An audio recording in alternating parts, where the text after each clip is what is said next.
Open GarageBand. All right, let me just shrink that down. There we go. Oh wait, no, I need to be able to see the record button. Okay. All right. Let's see. Make sure we're live real quick. Okay, that's live. Let me just, and then I'll hit record now.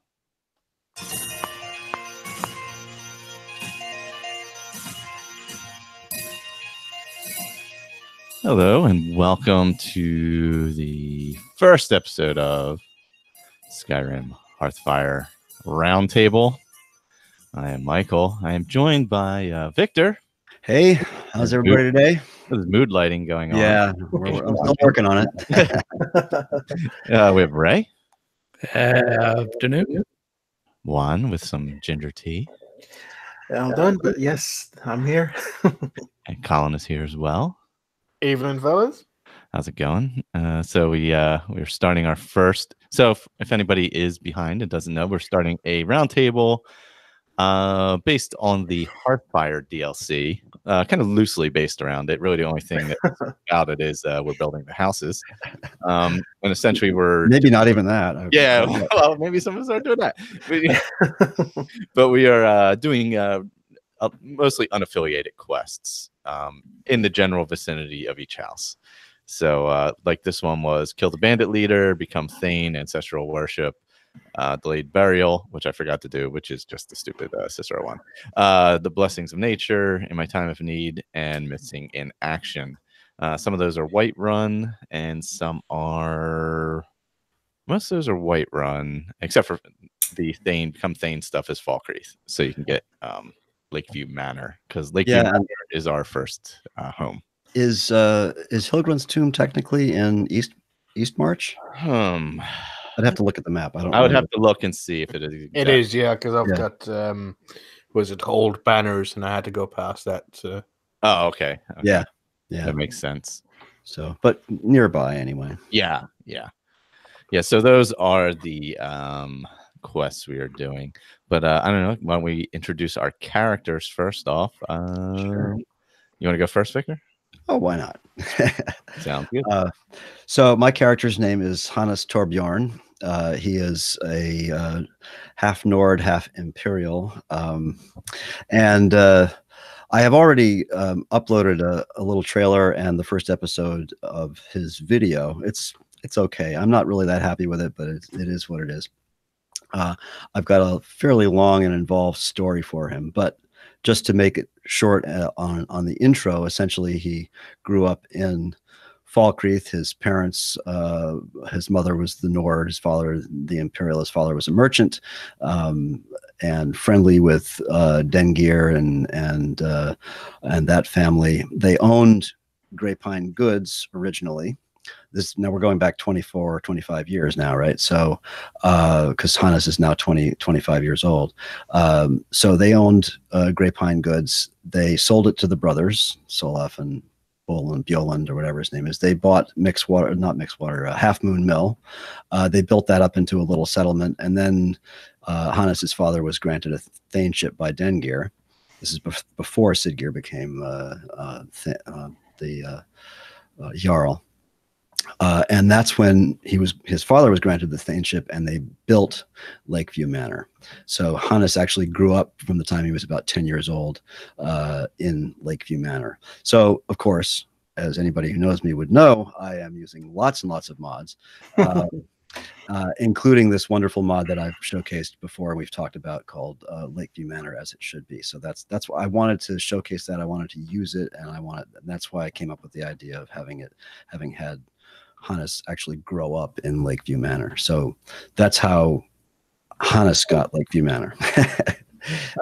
He did not build it himself. His father did. And so that's the introduction. So sorry. Your mic is popping in and out. Just heads Mine up. is? Yes. Crap. High and low. Interesting. High and low. Well, like almost like it's coming in and going out. But okay. Well, I'll work on that while somebody else introduces their character. Right? All right, so my character is a Dunmer female. Her name is Margaretha. I got that. That's Matahari's real name. So she is. She started out. I used the alternate start to start her off in Solstein. So she was a Redoran guard living in Blackreed, or what is that? Raven Rock. Oh, Raven Rock. Okay, yeah. So it was kind of a challenging way to start, but I had done it before with other characters, so I knew a few places to go to get stuff. She's also heavy armor, which worked out well there because of the that first quest. You start off with the captain, with the Ash Guardians, and there's his dead compatriot there on the ground with a full set of heavy armor and some nice weapons too. So she's one-handed, which ultimately is daggers. She is prone to be an assassin.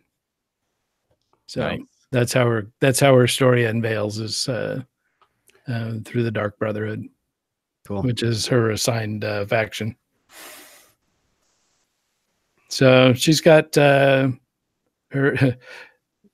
What made it tricky was her warrior skill is heavy armor, and her mage skill is illusion, and thief skill is speech. So I had to figure out how to sneak around in heavy armor.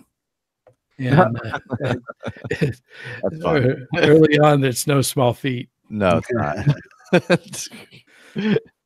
So Definitely is not. yeah, And that reminds me, I should have said in regards to all that, I didn't roll a random character in case anybody was wondering, but that. Oh yes. Yeah. Some of us did, some of us didn't. Yes. So her character role has created some rather interesting directions for the role play. So it's been fun, going through the different parts. But she's her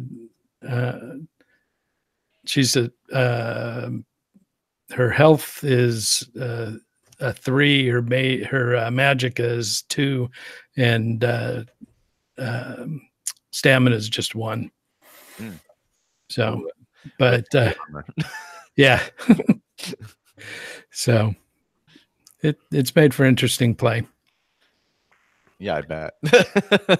Those roles always do make it a little more complex, trying to figure out, especially when they're like conflicting with each other. So also being part of the Dark Brotherhood creates some interesting hurdles for these quests. Oh, really? Yeah. Huh. So the one that I really have not been able to work through yet is she's supposed to be aligned with the Imperials. But she also killed the Emperor. Yeah. So she did that. She did that before she actually got, to take the oath. And so the oath was that she would, uphold the Emperor. And, she did, but just with a dagger. yeah. But there's a new emperor, so it's fine. Plus, remember, when you talk to the Emperor, he tells you that it was already written that was supposed to happen, and he just accepts it. So that's true. It's a fixed. You're just fulfilling a destiny. Yeah. You're just doing what has to be done there, Ray. Yep. And she did with gusto. Or you could have started with the Stormcloaks, and then after killing the Emperor, and I think, what is it, the Crown of Thorns or something, you can choose to give it to the Imperial side, and then that way you switch sides. Oh. Yeah. Yeah. Well, and so that one's kind of opened up a little bit of a bug too, because after I took the crown back to the general and gave it to him, he sends me to Whiterun to talk to Balgrove. But when I went to fast travel to Whiterun, it had disappeared from my map. So Dragon's Reach and the Whiterun Gate were both closed to me. Oh wow. Okay. So not quite sure why that bug happened, but so That's odd. so fine. I just won't do that. Well, usually it's going to be under attack, so you can't fast travel in because you have to go through the entries. Well, so I think you can fast travel to the stables, and you have to do the entry into Whiterun like that as they're sieging it. So you hear explosions and things like that against the wall. So I'm pretty sure it's like that. It's the same when you kill the dragon at the tower. You can't fast travel to Dragon's Reach because you need to hear the greybeard called Dover King, so it disappears from the map. So it might be that. The only trick to that was that's what I did was I fast traveled. Well, I couldn't get to the gate, so I just went to the stables and rode Shadowmere up to the gate, and it didn't give me the option to go in. There was only one guard there, and I tried chatting him up, and he just did the regular guard lines, and it would never give me the option to get in. So it's not under siege yet. It's just it's just bugged out. Might have to do the Civil War to get it unbugged, maybe. I don't know. Well, that's the quest line I was working. Oh, I'm sorry. I was supposed to go talk to Balgruuf and tell him that, hey, look, these guys are coming. Oh yeah. It's the Axe quest. Okay. Yeah. Did you talk to I forgot the name, Ricker, because you're supposed to get a letter from Ricker to give to Balgruuf with a few embellishments on the strength of Ulfric's army, I think. Yeah, I've got to check it too. Yeah. So they have you go. The quest marker had me go talk to the general, and so I did that. I went and talked to him, and he said, "Here, go talk to Balgruuf and tell him, that he needs our help." And that's when it bugged out on me. So have you done the axe thing yet? Have you brought the axe to Ulfric? No, because that's the Ulfric side of it. I'm on the Imperial side. Well, but you bring Balgruuf's axe to yeah. So I never get to Balgruuf to do that. Yeah. He's not getting inside the. Oh, that's right. So the letter comes before that. Yeah. Okay. Yeah. Yeah. You could. Yeah. You're on PC. You could try just setting the quest stage forward. Yeah. That's what I've got to do. Yeah. That's how I got the Alakir quest going. Oh, that's what I'm thinking. Because I'm not doing dragons. Yeah. So they never showed up for me in Whiterun. I was speaking of that, since I'm playing on Switch, I can't do anything with that. But I was, but if all you need is Irileth apparently to announce that the dragon is at the tower. Let's see. I'm getting a little bit of echo in there, but after Irileth informs the Jarl about the dragon attacking the tower, you can come across them. So I don't even know if you have to fully start the dragon quest. Yeah, well, I haven't even been to Helgen. Yeah. Well, yeah. In my case, let's see. Where I don't remember what alt start I used. I wonder if that's part of the issue. Sorry, that since you haven't been to Helgen, you don't know anything about the dragons, or have you gone into Whiterun before?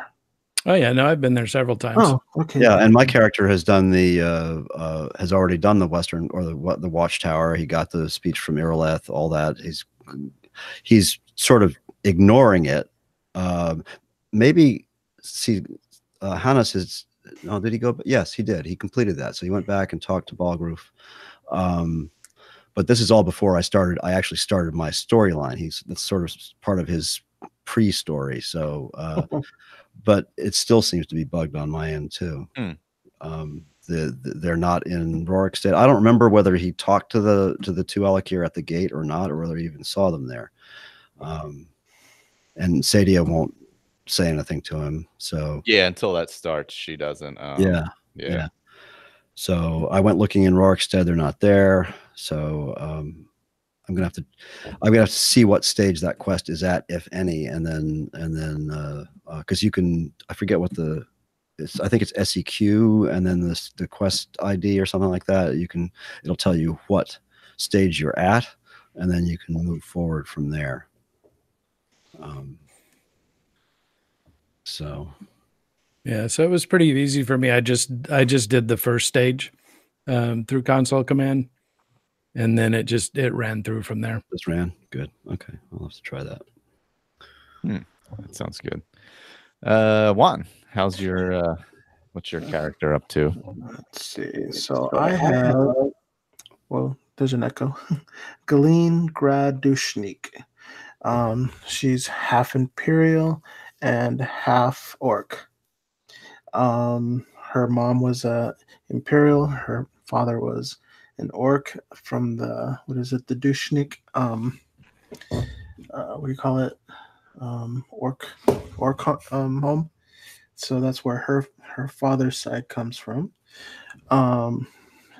And she hates the Orc side of herself, so she's been definitely taking care of some Orcs out there that she comes across. I managed to pick up the ritual stone, which I'm using the mod that you guys recommended. What's it called? It's right here.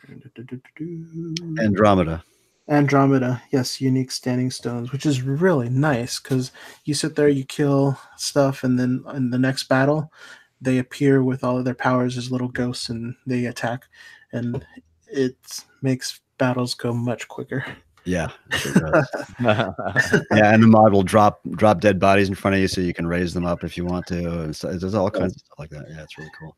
Yeah, I haven't had that happen to me yet, but it's nice because I'm meeting a lot of mages out on the road, which is I've been finding like ice and fire mages fighting each other out in the road, and so one kills the other and then comes and attacks me, and I kill them, and then you just kind of walk by their bodies, and it says the ritual stone sees and remembers. Yep. And then while you're fighting somebody else, these two ghosts come out and they start shooting ice and fire at your enemies. So that's or anything. I mean, frostbite spiders will appear. All kinds. Yeah, exactly. It's very cool. I've had wolves and saber cats and yeah. Between that and I think I forget whether Avenging Wraith is from Apocalypse or from Lost Grimoire, but anyway, between those two, I picked up Apocalypse and that had the Avenging Wraith. Yeah, because Avenging Wraith is awesome for that too. Yeah, I've been throwing that in there also. Let's see, and I did pick up the lampposts of Skyrim. Oh, which that's nice. I like seeing the lampposts on the side of the road. Yeah, that's one of the ones I do like that mod. Yeah. Yeah, it was very buggy in the original version, but I guess it's much better in the C port. So yes, and then I'm running Ordinator, so I have some of those nice perks in Ordinator for summoning. So it's working out really nicely. I'm enjoying this character, and it's another one that works good with the rituals is what is it? The immersive patrols. Yes. Oh, because you constantly got you come across those guys fighting it out. Well, you go and search each one of those bodies, and now the next time you get in a fight, they all come popping out and help you. Yeah. So you've got all the Stormcloaks and Imperials fighting for you.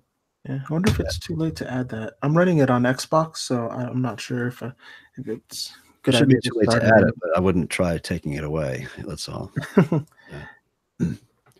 Well, as long as they fight each other, I don't see any reason to take it away. No, Imperial Immersive Patrols is a great mod. It does have a reputation for clashing with. I'll have to think about it now. With another mod, I can't remember which one it is, but that over time it'll cause save bloat and give you problems. I'll have to look that up, but Cinotar did a quick thing on it a while back. Okay, I guess I don't really need it. Yeah, well, go look that up. I've never had noted that I've had a problem that I thought was traceable to that. But if you look up the Centaur videos, and I think, do you remember that video, Ray? That it was something 5 mods you shouldn't use or something like that. I don't remember, and that was one of them. Yeah, no, I don't remember that one. Yeah. Anyway, so. Interesting. So you're on Xbox, right on Xbox. Yes, I'm running it on Xbox modded. So. Nice. I think I'm the only unmodded one. So Colin, what's your character? All right. My character's name is Dexon Cottrell. He is an Imperial male, and he was assigned block, enchanting, and sneak.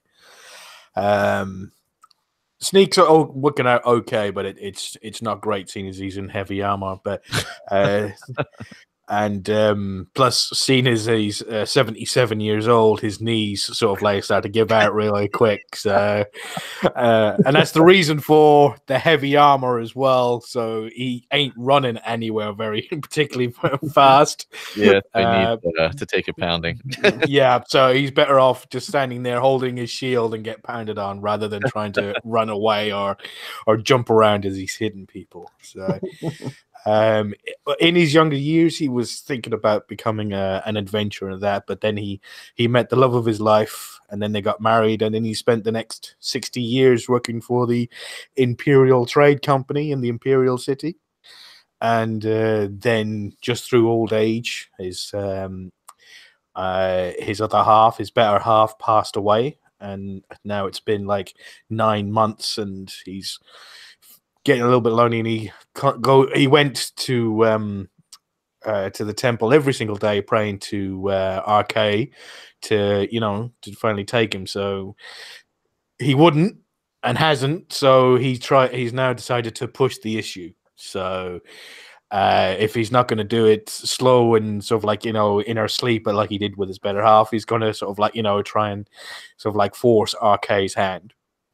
So he decided to make his younger days dream come through and set off on the adventuring life. So he set it off to the Great White North, that very scary place full of Nords and full of like dangers. That's right.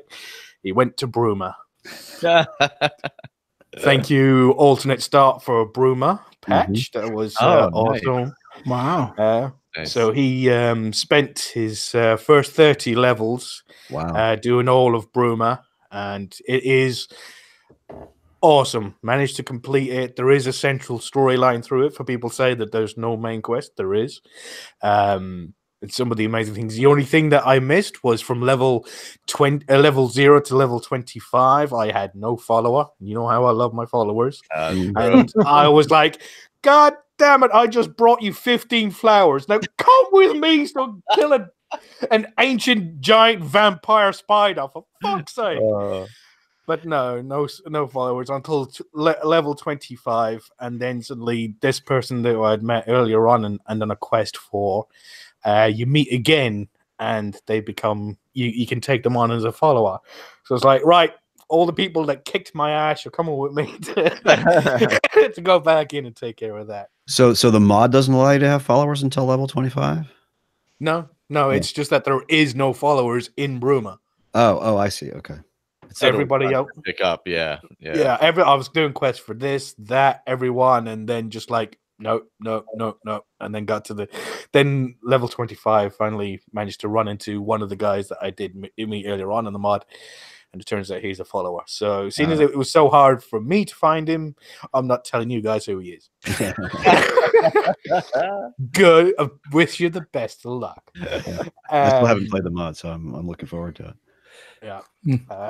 He did get assigned he is an Imperial, and he got assigned which may call it the I'm trying to find it now, the Stormcloaks for his Civil War side. Now, luckily enough, that the Bruma mod, being awesome as it is, it led straight into that of of how he could get from being an Imperial to joining the Stormcloaks. And in this last few things that I've been playing out in the game, especially with what happened in Right One and the quest that we're hopefully going to get to tonight, has led straight through that. And now in the next couple of weeks, he's ready to go to Windhelm for the first time and meet Ulfric Stormcloak and pay his allegiance to start the Civil War quest line in earnest. He has Findel as his follower and Steadfast Dwarven Sphere, which he got, but he leaves at home because he's just too noisy.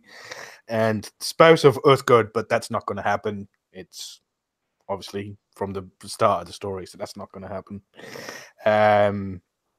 So other than that, I also installed the Lakeview mod, but I'll be playing devil's advocate for that one for some reason. Oh, you don't like it? Like is no, it's not. It's that my character and myself have just opposing views on how it's a magnificent mod. And it's it's glorious, there's only one that I know that's better that I have played with extensively, and that's Tel Nalta. It's the only one I think that's better than this mod. But I do have other issues with it. That's not about it's just about taste. Mm-hmm. Yeah, no, he was really hoping for a ranch on a basement. Yeah, didn't like all those stairs. Oh,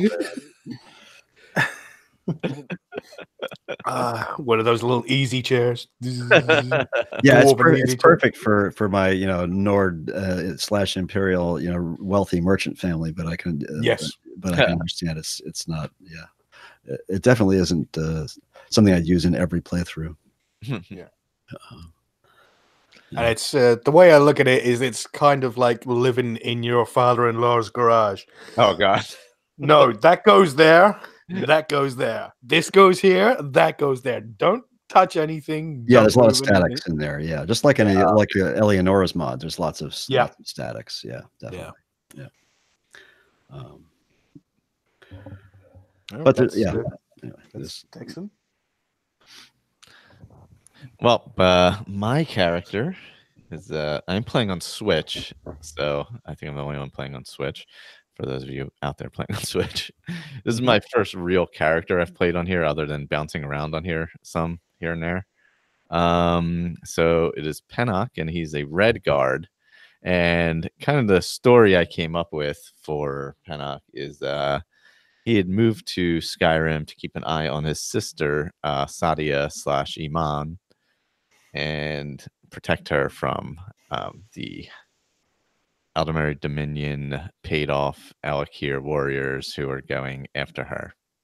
So that's kind of course, that got kind of ruined because I didn't start Dragon Quest, but I'm protecting her pretty well so far because nobody's come after her. So there is that positive. So he essentially moves to Skyrim and wants to kind of be near Whiterun, but not too close, so he can keep an eye on things. So he's that's why he starts off at Lakeview Manor, and it's kind of the jumping off point for him. I'm only at like level 13 because I've decided not to do any of the like the main quest or Civil War or any of the faction quests or anything. Like I've kind of decided to just build my house, kind of get, then move on from there and try and figure a way to make the story work to go on to the second house. But I think I may just kick off the dragon thing at some point and fight the warriors and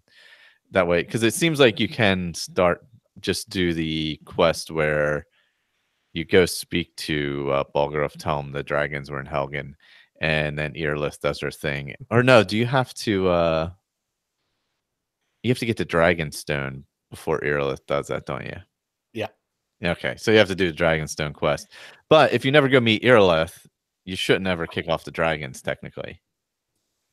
You'll just have to avoid that area around the White Watch Tower, right? Western Watch Tower, or whatever it's called. Is it after the Western Well, you have Watchtower, or is it after? Might even be longer than that, right? Because I thought we had discussed this, and we were saying that it's not until after you go to what's that little town over by? I know Oh. that's when you get random spawns. So. Yeah. That's all I want to avoid is random spawns, really. Yeah, because it'll be at the word walls. Even if you kill the one at the watchtower, and then well, I don't even want them at the word walls. So if I don't ever meet Irilith, I shouldn't have them at the word walls, right? Yeah, so if she comes running in saying, Findle, we need your help, you better come too. And if you don't go up and talk to Bulgruff with her, maybe you'll get away with it. Or maybe you'll get to the watchtower and she'll be there. Should be there. Waiting. Yeah. Yeah. I'm gonna wait until we move on to the next house to see about that. Because I just don't wanna honestly, playing on Switch, I can't even imagine the dragon battles would be so damn tedious. I just, I just don't want to deal with You can always push through it, so make a save just before it. That's just before you bring back the Dragonstone, and then if you got spare 20 happens. minutes, you should be able to push the way through, and then if not, go back in a save. Yeah, I think that's what I'm gonna do. Do a hard save, do the Dragonstone stuff, kick off the Irilith quest, and see what happens. And if nothing, if I'm not getting drag, I'll go to a couple of the word walls. I'll go to that one just north of Whiterun. And if it's not there, then I'm fine. So I'll see what happens there. But yeah, that was an issue. Obviously, Michelle had brought up to me. Actually, he messaged me about it a while ago about with this quest and having to kind of kick off the dragon thing because he wasn't doing it as well. So I'm gonna see if I can do that workaround, like you were saying, with the hard save. But so you say random spawns only happen once you've been to Kynes Grove? I believe so. Yeah, because I'm getting them and I haven't been to Kynes Grove yet. So that could be deadly dragons. Oh, yeah. Or maybe they kick off after the Watchtower. Malgrove tells you to go visit the Greybeards. That's I don't know. Yeah, but I've never had a spawn in between Watchtower and meeting Delphine and Kynes Grove. And you would think all this time at some point you would come across a spawn, Well, and it makes sense in the storyline as well, since Alduin, that's supposedly his his first right there. Yeah, he's going around there raising them up. Yeah, exactly. I've got diverse dragons, which because I'm on SSE. So and diverse dragon just makes them look different. They're not. I can't make them super powerful, so my dragon fights are really boring. I've got. By the way, I've gone total opposite of what. I don't know. Well, I think most of you is that I'm halfway through Dawnguard. I've killed Mirak. I'm about to start the Civil War. I've got dragons going. I'm just about to head off to the Greybeards. So I've got every single quest running all at the same time. Wow. He's just running at everything. Anything that sort of when those assassins showed up just in whatchamacallit? Not Rorik's dead. At the throat of the world down in Iverstead. Thank you, Ray. When they showed up, it was like, oh, some guy's trying to kill me. All right, I'm going to get in the boat and go and meet him. So that is pretty much Dexon's sort of raison d'etre. Anybody that he thinks that might have a chance of doing him in, but all this destiny stuff with the dragons is kind of put it in his head that maybe he was given the right name at birth. So are you going to let him die to the Ebony Warrior then? He's had his ass. If we're talking out of game, he's had his ass kicked the shit out of him 9 million times. But no, but I mean that would be the ultimate end for him, Yeah, and it'd be the final, the finger to the Ebony Warrior. You killed me. There goes your last chance.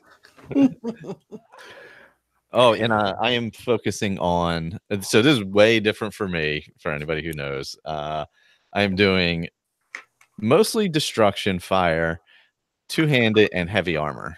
Oh, nice. So I am just there's no distance shots or anything. I'm just going up close and personal with everybody. I will tell you the two-handed battles in first person on Switch is really funky.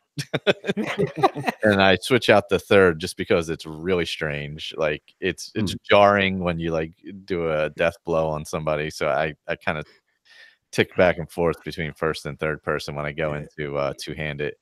But otherwise, what's that? It's that long wind up that really gets it. Yeah. Because you're sort of like, lifting up the hammer or the sword and sort of like swinging it around.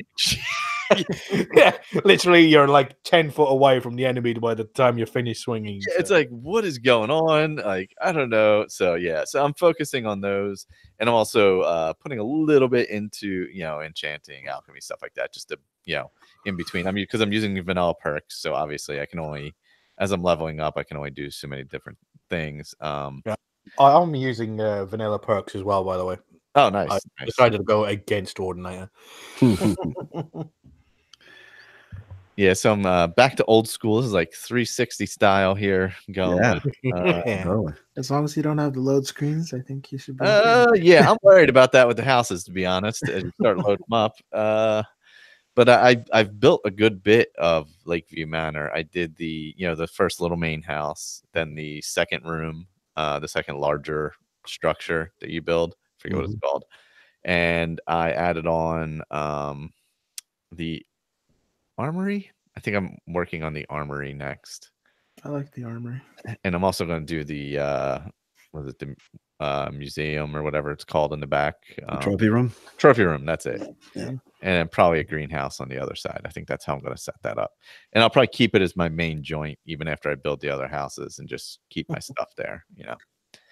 But yeah, no, it's been fun. I've been going back to the vanilla building, which is nice. I'll probably adopt some kids. Oh, I have the house Carl there from Falkreath. What's her name? Raya or something like that? Yeah. Yep. She shows up in in the mod as well. Yeah, so I have her there helping out. And like I said, I'm watching over Sadia until her quest starts, and it's kind of where my character kind of is right now, or the idea of my character anyway. So I'm just gonna kind of be a home builder and not really get involved in too many things, because honestly, I'm Redguard and I don't really like either side. There's really no reason for me to. There's really no need for me to side with either one at this point. So kill each other for as far as you can. Right? Kind of letting them do their thing, and just gonna build some houses. Maybe mine. Build some houses, build a wall around them, and let them fight to the death. Yeah, exactly. I'm out in the wilderness. I can't wait to get my house right north of Helyarkin, right north of Whiterun.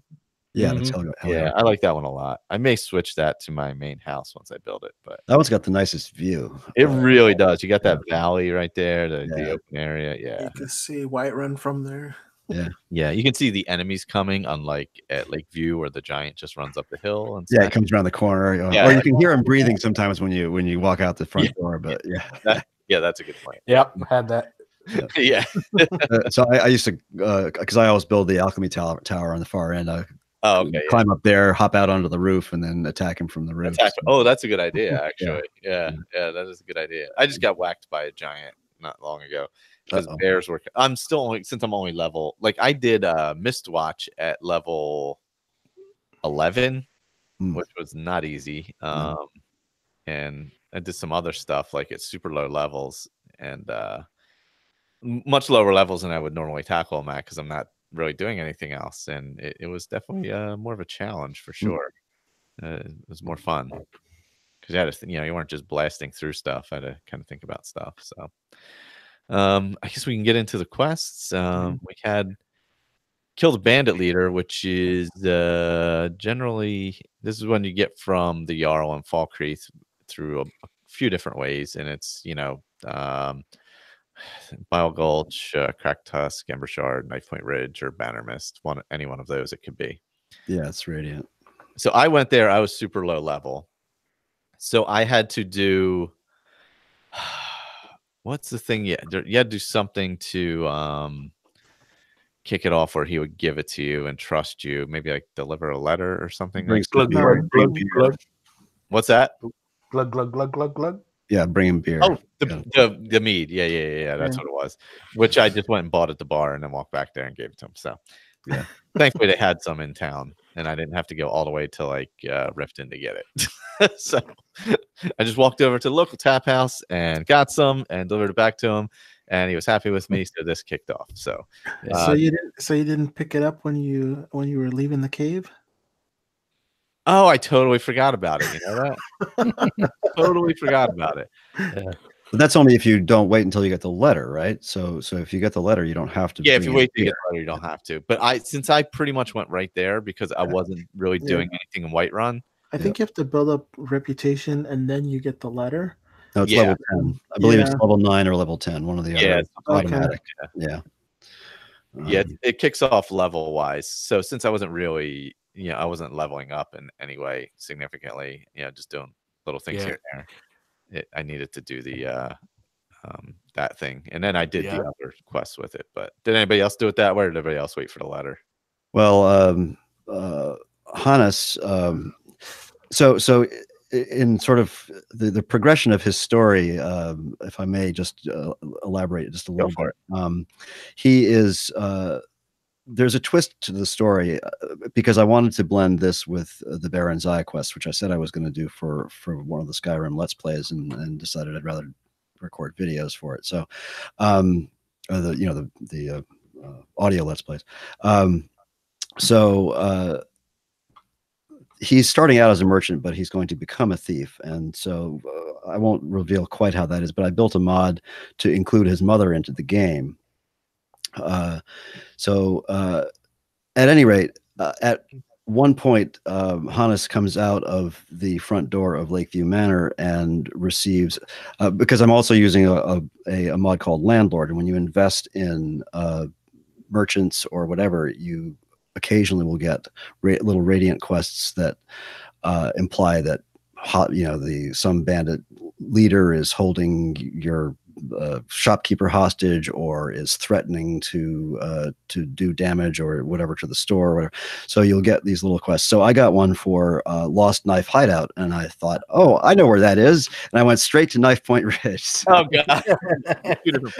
so that's how I ended up going to Knife Point Ridge, and then realized after we killed everybody there that I was in the wrong place because when the quest didn't advance when I killed the bandit leader. But I like Knife Point Ridge, and it's actually it's for those of you who haven't played with Landlord. It's actually not. I discovered this while I was, because I haven't actually used it. I've had it in my load orders many times, but I haven't really used it much.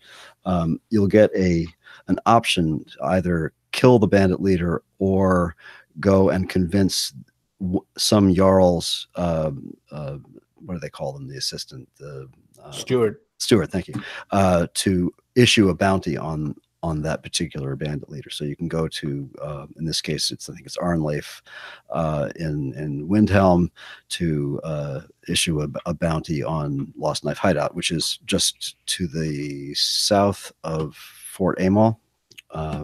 It's right on the side of the mountain right there. So anyway, that's how I ended up doing one of the kill the bandit leader radiant quests. So, but it's okay because in order to go to Whiterun or to Windhelm and get the bounty issued, it was a good excuse for Hannes to go visit his mom, he and his mom and his dad split. This is all part of the story. They divorced when it turns out that she was favoring Ulfric and his father was, of course, Imperial. So they divorced. So she went to Whiterun when Hannes was about 23 or so to join Ulfric, and so he's going to visit her there, where he will find her and have a conversation with her. If you watch my little intro cinematic trailer, there's just a brief little snippet of that. Not very well done, but it's good enough. So, but she's there in Whiterun, or in Windhelm, sorry. So that was fun to do, building the NPC mod with dialogue. Takes a little bit of doing. So the rest of you do a level 10 thing, wait for the letter and go? Or, well, Colin, you were level 25, I assume. 30. 30? Yeah, so yeah, he was in Bruma, never ever set foot in thingy in his life, and he got this letter from this Jarl saying, "Oh, thanks for all the stuff you've been doing, like in In Skyrim, you're awesome. So like come and see me." So he was like, "Oh, I gotta go and sort of like put this right, so like listen." But the Jarl was so self-interested that he never got the chance. He just went, "Yeah, all right, I'll go and kill that bandit guy." So. I believe I got knife point ridge as well. I think. And, I think that's the usual one. That seems like it happens more often than not. Unless you've knocked it over already. Yeah. Oh no, sorry. No? I didn't. I got Ember Shard. I did get Ember Shard Wow. because that's when I got final as my. Okay. Oh yeah. So I wanted to show you. Well, that makes sense because you hadn't even been to Skyrim yet. So I mean, Ember Shard gets knocked off really early by almost everybody if they come through the vanilla start, right? So it's rarely part of the. Yeah, it's rarely part of it. Yeah, because you kind of knock it off if you're going to Riverwood. Sorry, Colin, I interrupted. That's right. So yeah, that's where I went and got final. So I got him and my other follower, which. I'm using amazing follower tweaks, and I've also got convenient horses, which does work in Bruma, but you can't do the quest bit for convenient horses because you have to go all through the dialogue with the horse. Yeah, and there's a few, but with that, it doesn't recognize the woman as a like somebody who sells horses. So you just got to go into your console and advance the quest to 100, whatever way. It's written in the mod, so he tells you how to advance right through all the quests, so it works perfectly. But if you're using amazing follower tweaks, don't enable outfit management, because then your followers end up naked on their horses. yeah. That's a recipe for chafing, right so there. which amazing follower tweaks are you using? Because I think aren't there two out there for SE now? There's immersive amazing follower tweaks and just regular amazing follower tweaks or something. Yeah, so I'm just I'm just using AFT, so just the normal one. All right. And but what I was going to say, I that's how I got final. So I went and got final first, and I did something to him. There we go. If you're looking at the Facebook group, you can see what I did to final. This is the only reason why I played the Bruma mod, was so I could do this to final. So there you go. It's in the Facebook. Love it. And but final's quite the talker, which I didn't know because I've never had him as a follower before. But he's a lot of fun, and I got him. I've since got him in dragon scale armor, and he did have, excuse me, an enhanced dwarven bow, but I switched to the dragon bone bow, and I'm seeing which he's better at because the dragon fights are not very difficult. I don't need to punch through the armor so much, so he's probably better off with the bow.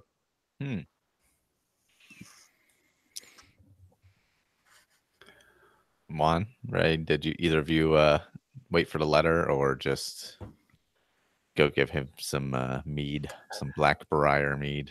I did the same as you and just went there early. I went to Riverwood, talked to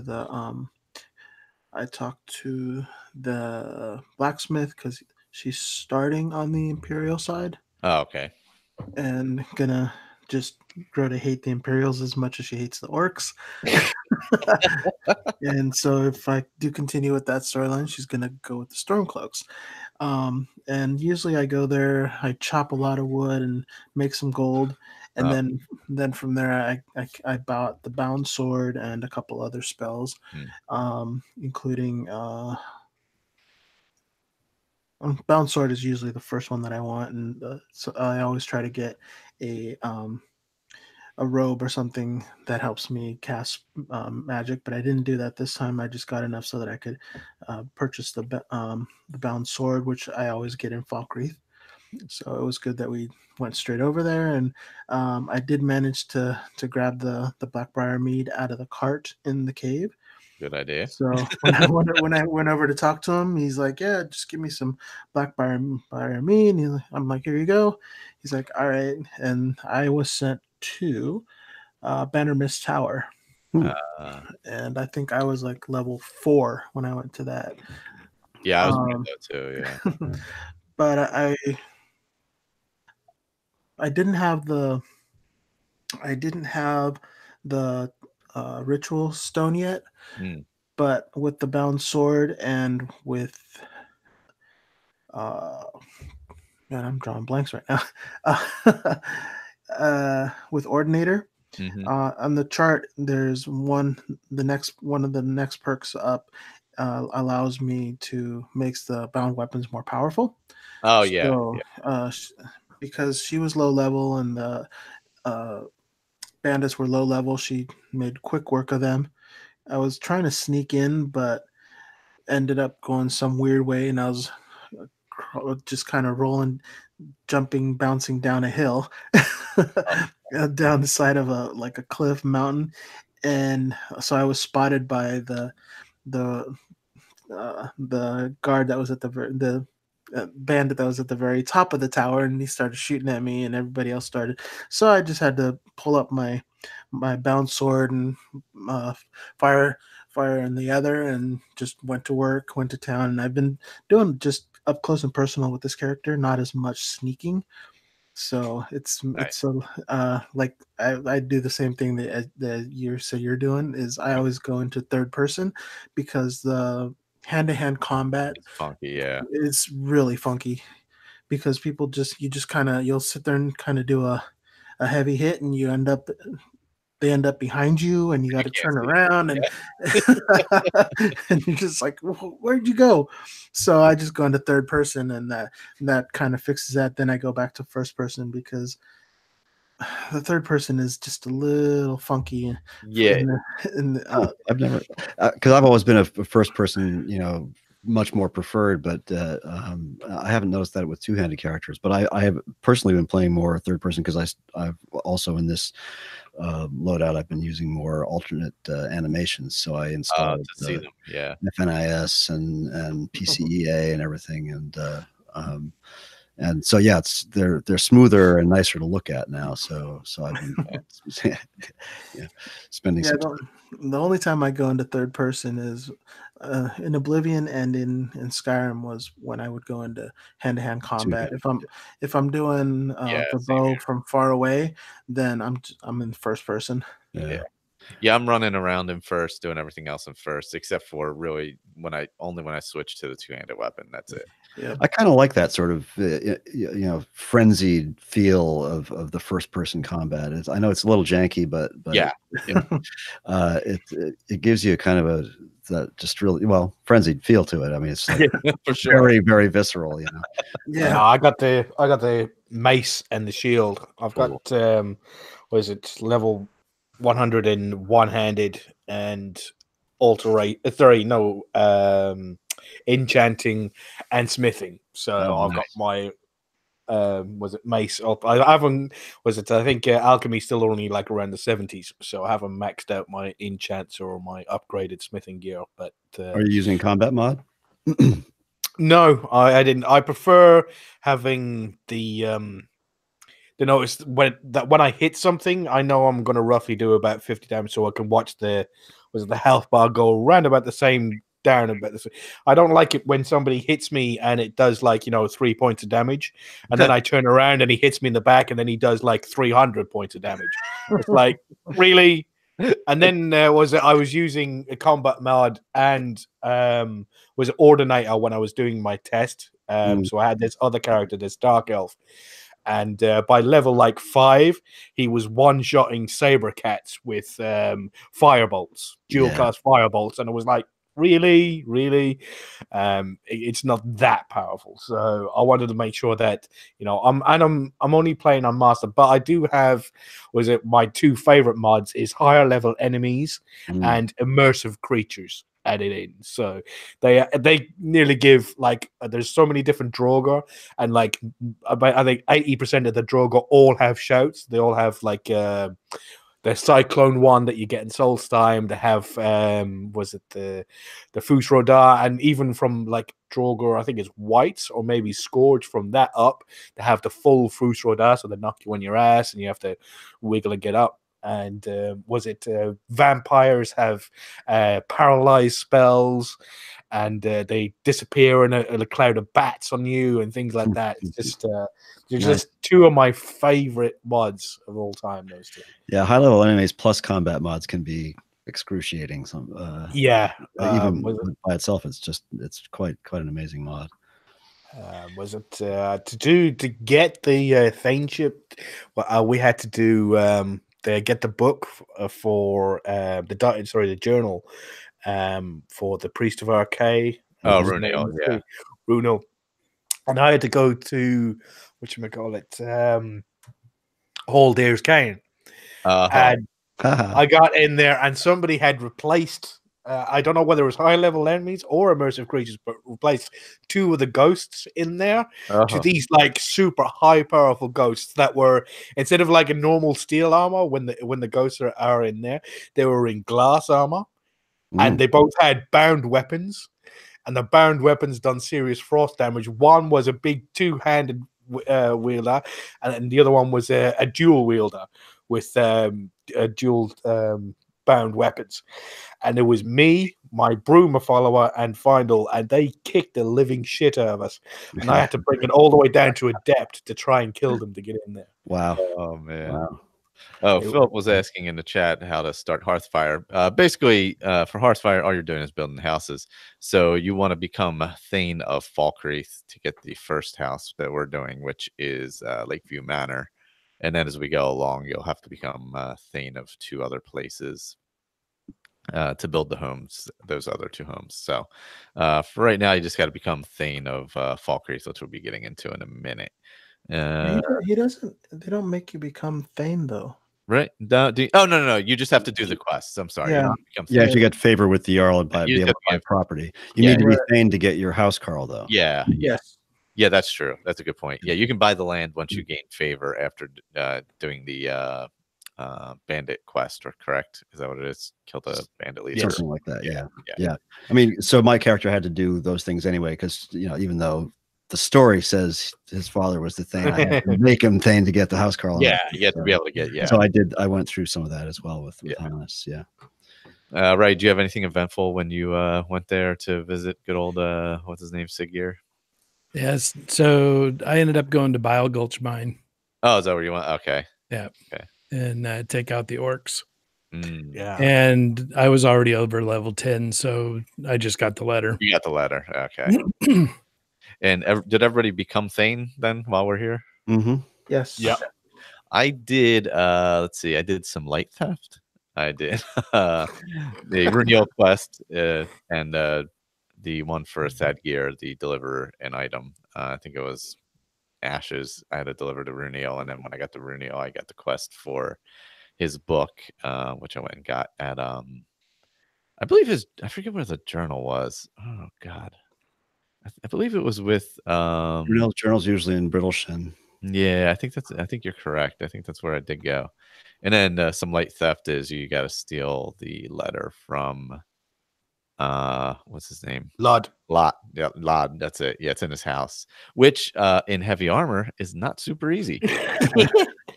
And we all do heavy armor and sneak. No, Hannes is light armor. Yeah. Yeah. Level 3 in heavy armor. Yeah, I was like level 3 or 4 trying to sneak in his house in heavy armor. And I'm like, I can just get undressed because this is not going to happen. Yeah. All the muscle in the world won't help you. Yeah. No. Eventually, I think what happened was he left his door, or maybe his door was unlocked and he wasn't in there. There was one short period where that happened, and I just walked in and took it then. But whenever he was in there, generally it was unlocked when he was in there and locked when he wasn't. But there was this one, I don't know if it was where he wandered out of the house for some reason or something like that. But I walked up to the door and it was unlocked, and I'm like, oh, well, he must be in there. So I went in anyway, and he wasn't in there. And I'm like, well, now this will be a lot easier. He's not going to hear me sneaking in my iron armor, clanking across the floor 4 feet away from him while he's sleeping in the bed.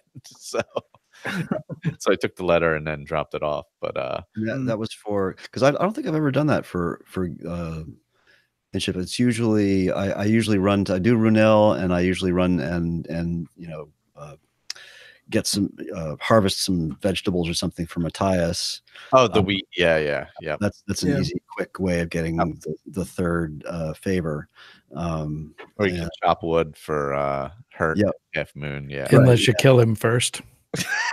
There is that, yeah. And you bring the letter down from what's his name for Barrett's funeral, and that's an easy way into getting Runel's journal. So true. That works. If you've done the thieving for Dengue, you'll also get his other quest as well. Did you get that one? I may have. I have to go through my quests.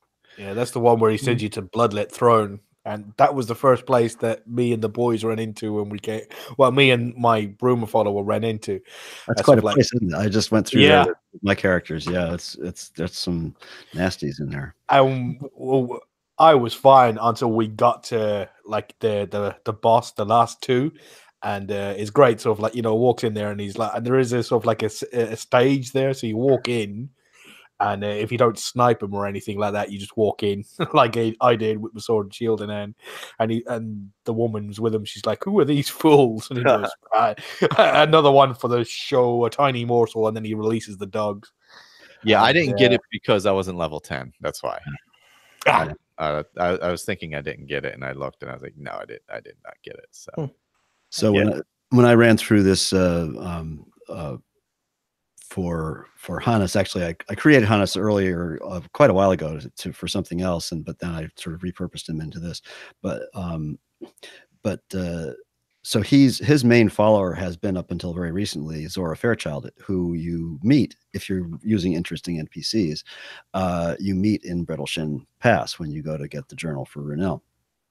And so I decided to do this is by way of Bloodlet Throne. I decided to finally do her quest. I don't know how many of you guys have followed through any of what Chris Takahashi calls his super followers. Zora is one of them, and they're the ones with the sort of the long fleshed out quests and interesting. I've done Zora's quest. It's really good. It's good. It's a good quest, and it's also when you're using Skyrim Unhinged, which is a little bit like, not quite as dangerous as high level enemies, but Unhinged drops 2 vampire lords at the entrance of Bloodlet Throne, which is the last place you go for Zora's quest. You go there to get the crystal and have the witch Maragoth transport you into the crystal, similar to the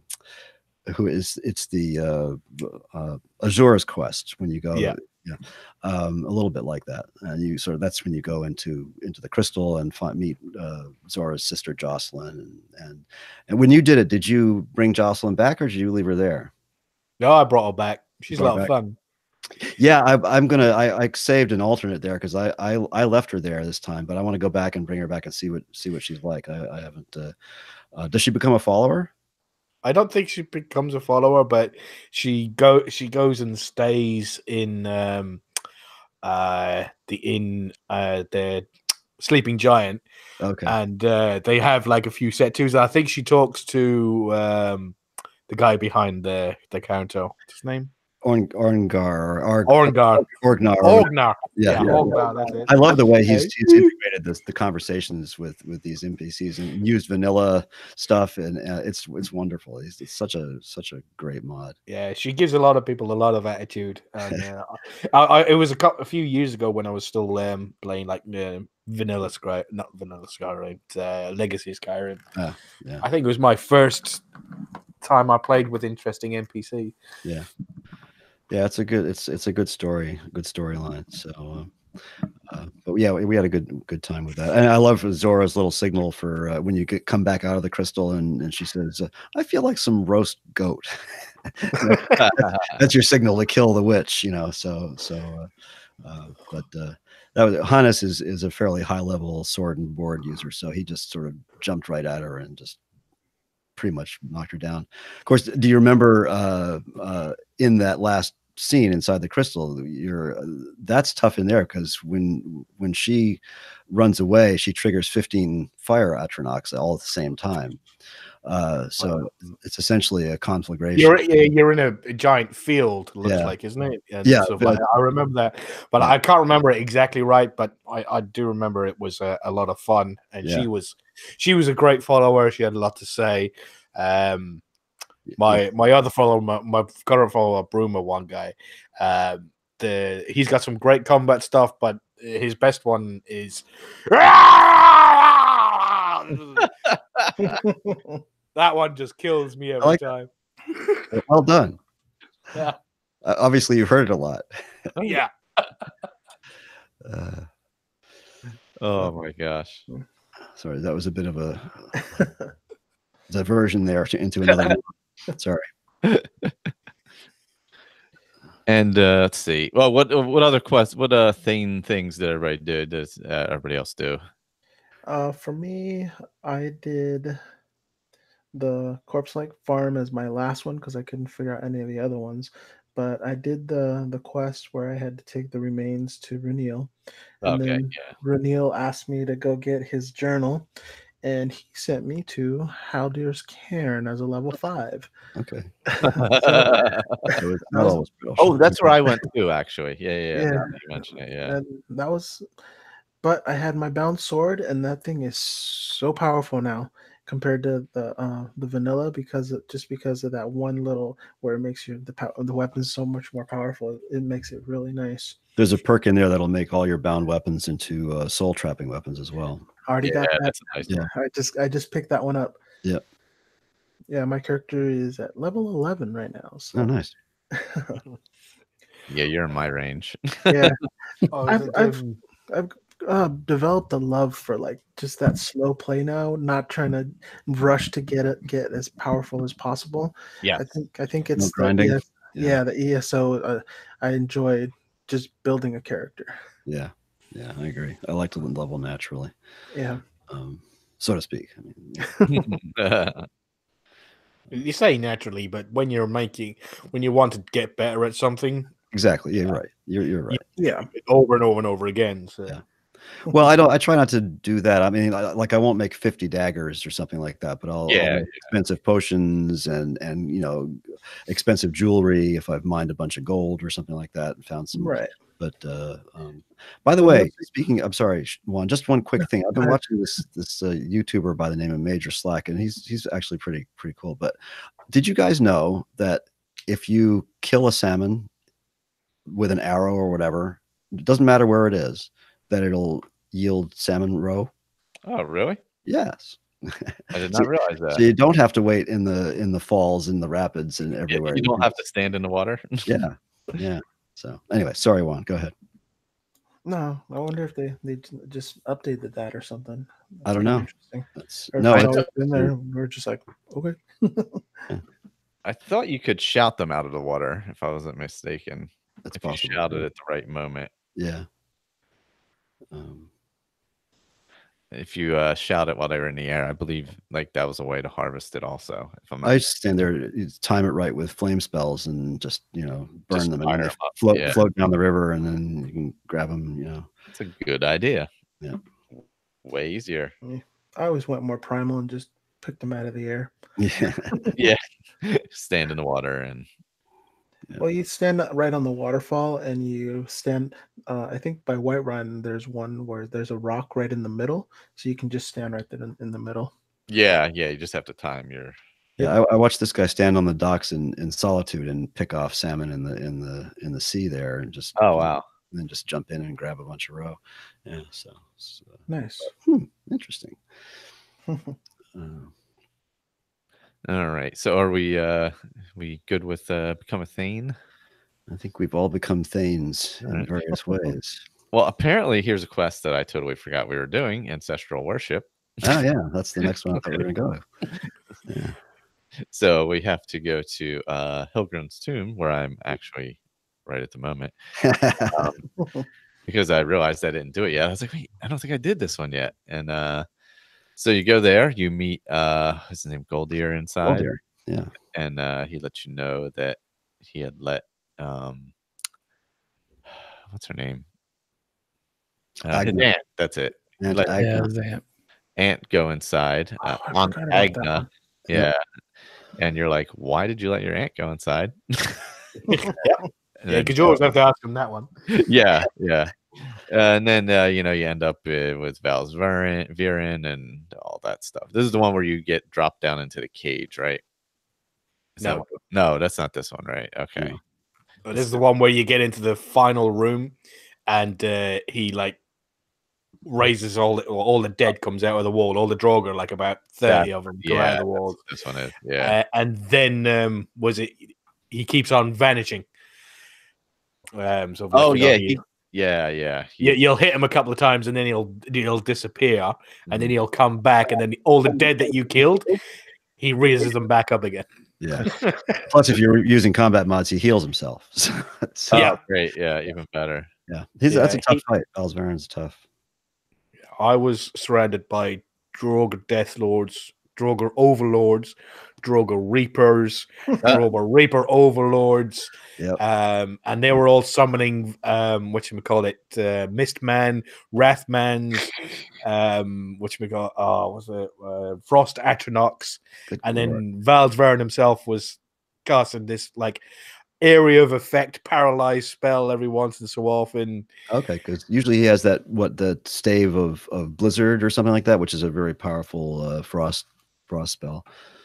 Yeah, was it the one? Did you have the one where you had the spikes all over the floor, the ice spikes? No, because it's kind of like some of the thing where it's all surrounded in ice. So like what the ice wraiths do when they sort of like spin around and crash into the floor and have all those ice spikes come up on the road. That's what he was doing, coming in and sort of like casting that. Like, bastard. But I've got restoration is my school of choice because he's an Imperial and I think it suits it quite well. And he's got he can cast grand healing like about 20 times before he runs out of magicka. So I was just running around with my two followers, Findle, and he had Goldier in there as well. So yeah, Goldier is pretty good. He's actually a good follower. He's one of my favorites. And after the quest, I usually take him on. Yeah, he was actually smarter than usual because he was there with his old iron axe and his but one of the Draugr Death Overlord Reaper things dropped I think it's called a Dremora Menacing Mace or something like that. It's just big halberd or something like that from Immersive Weapons, and he picked that bastard up as he was swinging that around. So I managed to keep him alive. Yeah, he's it's easy to, because the quest does require you to protect him, so he can die during the quest before he becomes a follower. My tactic with Val's Viren is usually to run through a few levels of his disappearing and coming back, and eventually he'll come down the stairs and chase you, and I draw him back into the room with the pull chain. That you have to go through, and then usually by that time we've run through most of his Death Lords and stuff, and I'll if I can get him near the entrance before he casts any spells, I can usually pop out and just hammer him down to the ground, which is usually a good tactic with mages if you can get right up on him. Good old bash, yeah. So I just bash him in, but that took a couple tries. But what is also as well with my Bruma follower, he's got some perks added by the Bruma guys, because I was having to look at Findle, and Findle levels up with me, but he hasn't got any perks. But this guy has got disarming bash. Oh, nice. Oh, so every once in a while, and I've seen it happen of him just sort of like ding, ding, ding, bang. That's it. Draugr Death Lord's got no weapon. All he's there is just got the fingers out and go ding, ding, ding, ding, ding. He's standing there with a confused Draugr expression on his face. Yeah. Yeah, I did the thing with the dagger. Wow. That it took a while. Yeah. It took a while. Alone with a dagger? No follower? No, I had Fandel. I had him dressed up in my chitin armor. with a two-handed dwarven sword. And not a silly conical hat. No, well, yeah, he had the the whole big headpiece. But yeah, so I was sneaking around, and I still didn't have all the sneak perks and one-handed perks for daggers yet. So it was a slow go and a lot of invisibility potions. Are you using Ordinator? Yeah. There's some good perks up the right side of the tree for that. Yeah. I don't know. I think it's higher level enemies, but all the bosses now are all completely immune to poisons. It irritates me. I don't understand it. If I found search the body and they found like a necklace of immunity to poison, I could take it. I don't mind. But when I'm hitting the red guard or something like that, because they're 50% immune to poison or resistant to poison. But Valverin isn't. He's just a Dunmer, so he should be able to take a paralysis potion, should I say? Mm-hmm. And I should be able to knock him down. But both my followers have got chaos enchantments and paralyze enchantments on them. So every once in a while they'll knock the enemy down on the floor, and then I can run in and whack it. Yeah, maybe they're wearing ancient shrouded armor from the Dark Brotherhood. Got 100% poison resistance. Yeah. Could be. Yeah, that's too bad though. But, I guess that's possible. No, I'm searching my mod organizer right now because I'm using a poison mod that's actually pretty cool. I'll find it eventually, but it adds a bunch of non-craftable poisons into the level list. So you'll pick them up from various places, or you can buy some of them. They're very expensive, but you can occasionally buy them from a merchant. But some of them are really powerful, and it's well done. So you're not all over the place, but there's a really powerful paralyzed potion. There's a couple of and they have all kinds of cool names like obstepifo toxin or something like that. So it's good. It's Poisons of Skyrim or something like that. I forget what it's called. One of the things that really got me with the extra mods was Hunterborn and was it Beyond Skyrim Bruma all adds a lot extra alchemy components. So finding all those new sort of mixing and sort of like changing from here to there. So I think Impstool has got like damage health, lingering damage health, and paralysis. So I can mix it up and get all three of those in one potion. Yeah, and that was a real big help down in in Bruma, because some of the bandits around there, they're all given like a complete set of armor. They're all like head to toe, where in sort of like Skyrim, the low level bandits are not really well equipped, but down there in Bruma, they've got them all kitted out. So it was pretty tough going there for a bit when I first started out. I'll bet. But the potions helped a lot, especially all the poisons. And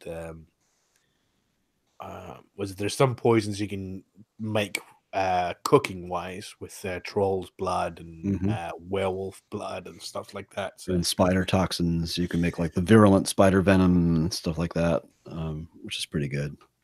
Yeah, they got that damage over time stuff. Yep. By the way, is my mic still cutting in and out? No, it's actually been perfect. Other than that, one time in a very okay. I redid the plugs. Thanks. Been good. How'd everybody else, since I did not experience this quest yet, how'd everybody else? Pick up Goldier as a follower. Try him out. He's really a good follower. Yeah, well, I'm actually there now, so I'm gonna after this, I'll play through it. I can't play Switch; it's too small while doing this. I'll be like holding it in front of the mic, trying. I believe he's heavy armor and prefers single-handed weapons over two-handed. So.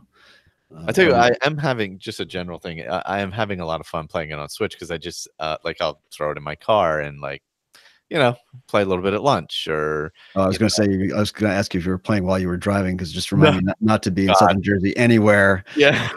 Yeah. Well, and I just did 2 like 12-hour drives like last weekend, but I played a lot while I was away because I was traveling alone. So like at night I would like, I'll just chill and play some Skyrim in the hotel for a little bit before I crash. It's super great for that. Really had a lot of fun with the Switch in that way. Yeah. So it's I definitely recommend it. If somebody wants to like play it, obviously the vanilla version and just have a game to play on the go. It's certainly been really, really great for that, I gotta say. Yeah. So, but anybody else with the Pilgrim's Tomb? The only thing I always do, and I like that quest a lot. It's one of my favorite early game quests. I always pick up Aunt Agna and carry her and put her in one of the 2 sarcophaguses inside. Oh, nice. Afterwards to give her a proper burial. That's nice. That's just my something I always do, and I've done that. So there you go. The one thing I will say is that you can't pick Goldir up as a follower until you come outside. Yes. Or until he comes outside. If you finish the quest and he's waiting around on the inside, if you talk to him, he's just there. Oh, thanks, bye, and I'm going to hang around here. You've got to exit the dungeon, wait till he comes out, and then you can ask him to be a follower. Yeah. As long as you haven't killed him along the way, which I. You just need the ritual stone then. Yeah. Like what's his? Oh, well, never mind. That's another YouTuber. Never mind. If anybody watches Many a True Nerd, you'll know. Well, I tell you that with flames, it is hard to keep your followers alive. Yeah. True. Yeah, with AOE spells and stuff like that. Yeah, it's tough. That's why I use follower mods and set them as essential whenever I can, because it's just too much of a pain in the ass to constantly be killing followers. For sure. Like in one of the quests coming up here, I had this minor issue. Which one are we doing next? Well, I guess we can just talk about the late burial real quick. It's just you talk to Cicero, talk to the farmer. Yeah. Make them help them. That's basically it. It's a good speech check, right? That's what it's good for. Yep. That's basically all that is. Yeah. It's just cool to see Cicero on the road if you've never if it's one of those things you've randomly just not seen. He's east of he's a little northeast of Whiterun, right? Is that what it is? Can you do it without kicking it off at the stables in Whiterun? Because that's usually it's the conversation between Uthgerd and the stable hand, right? I don't know. I've kind of just run into him a bunch of times. Yeah. I'd never actually seen that scene before until I played SSE. It was never in my vanilla game. Was it Legacy version? Really? Yeah, I don't think I've ever seen it before either. I've always just come across him coming up that You've never road. seen the conversation at the stable? No. Yeah. No, not in my normal one. That's weird. It's like something that I see all the time. Yeah, every time. How everybody does, comes and goes in the game. It's different. Yeah. Or I just like don't pay attention to it when it's happening. Maybe that's or just walk. I don't realize what the conversation is. So No, as I said, it was never there before when I was playing on my Xbox version or my Legacy version. I only ever saw it when it came when the SSE version came out. That's wild because I never play SE or very rarely anyway. So yeah, it's always It must be the what should we call it, the unofficial patch. Could be. Oh, that's could be too. Yes, kind of because there's really no way of knowing he's there unless you just randomly come across him. So I mean, it's a nice little scene to give you that impetus to look for him anyway. So there's also some glitches in vanilla where sometimes the coffin of the Night Mother will be left behind floating in the air, and which is always nice. Actually, I think isn't it Mr. B who made the mod where you look in like different crates and stuff like that and find your stuff. Yeah, you can actually look in the crate on the back of Cicero's thing, and there was like some gold and a steel helmet and stuff like that. Yeah, lootable things. And the other one, I'll think of it in a minute. Yes, definitely want to shout out to Mr. B.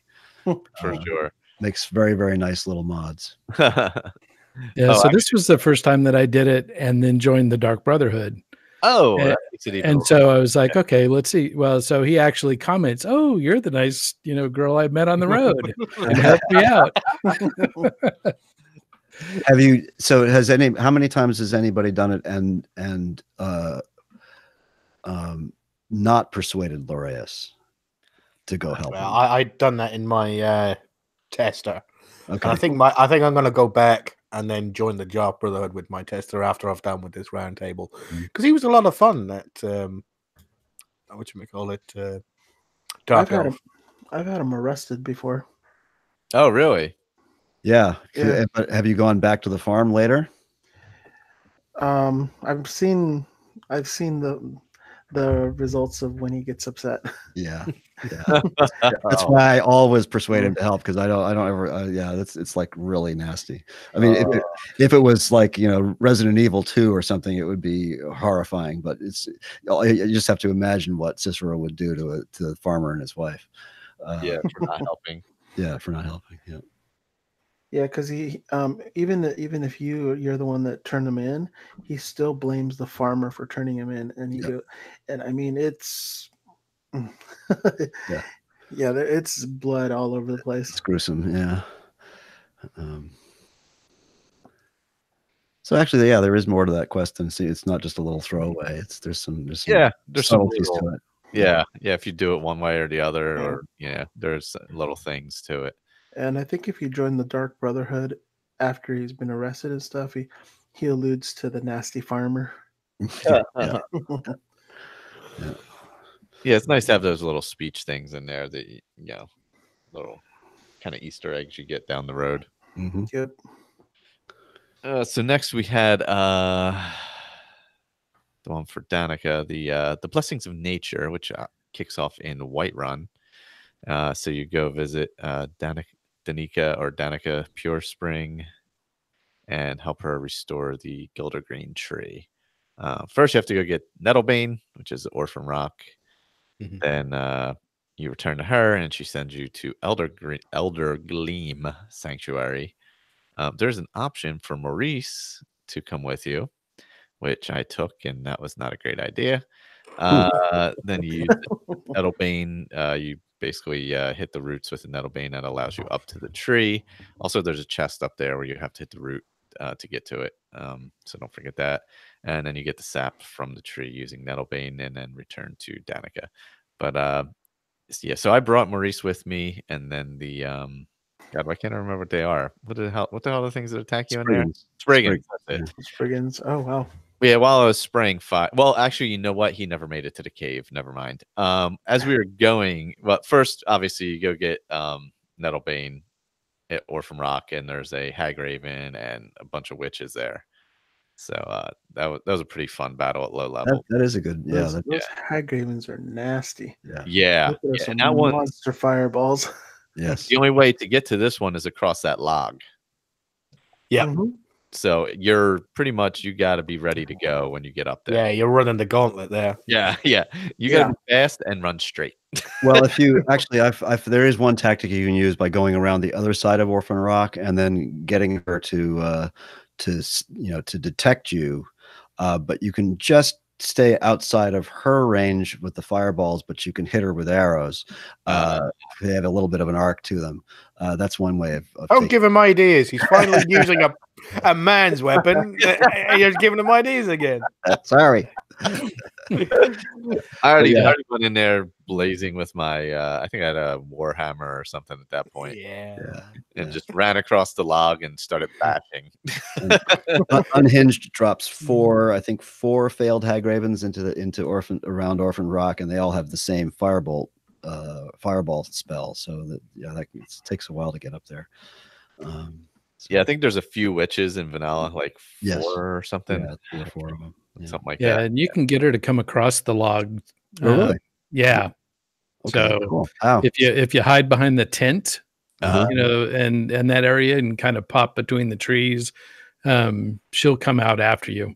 Wow, I don't think I've then at that point you've got a little more ground you can cover. Cool. I did not realize that. We stopped in there with Zora on our way to Bloodlet Throne to finish the quest for Zora's. By the way, Zora, who's the voice actor who does Zora, is I think Eastern European or something. But anyway, she calls them Spriggans. Cool. So that's one. Need any Spriggans. What's that? I didn't have any Spriggans. Well, Well, they're I'm not referring- until yeah. until Elder Gleam. Elder Gleam. Orphan Rock is just the witches and the Hagraven. So then that you get the you get the Nettlebane from Hagraven, head back to Danica or Danica, however it's said.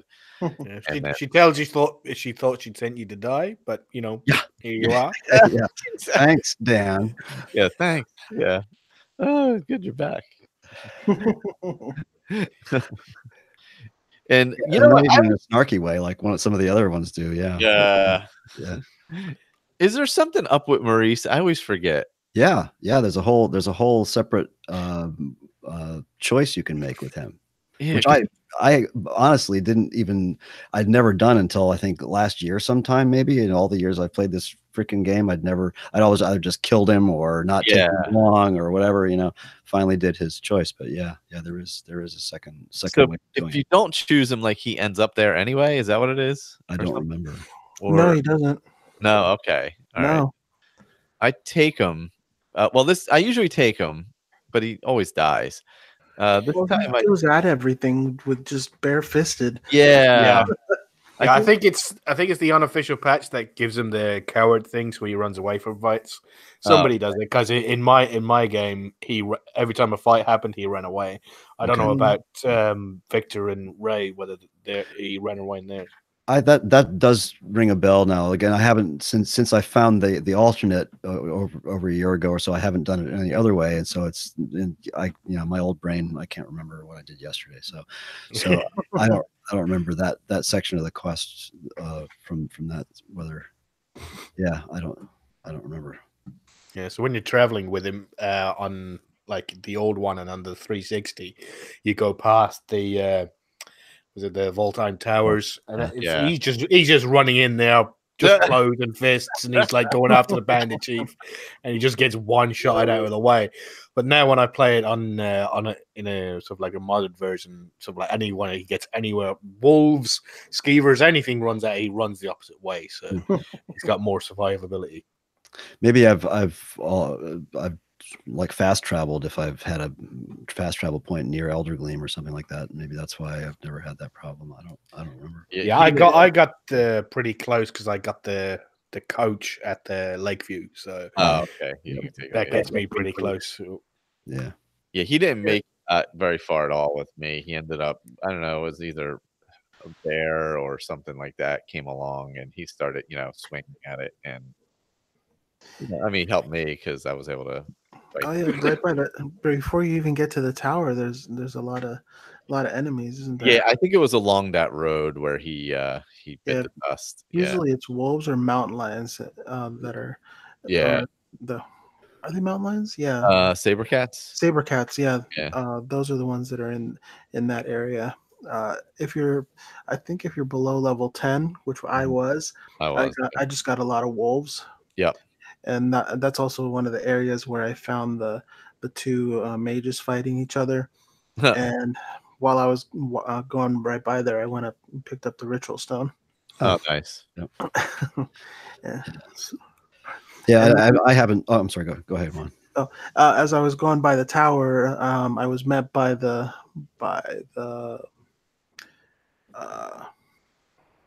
bandit, and she came up to me, and she was asking for 200 gold, and I actually managed to intimidate her, and she let me go by. Yeah. Damn. Oh yeah, I was like, sweet. So I just kept going on my way. Didn't have to fight anybody there. That was nice. At a low level, that's pretty good. Yeah.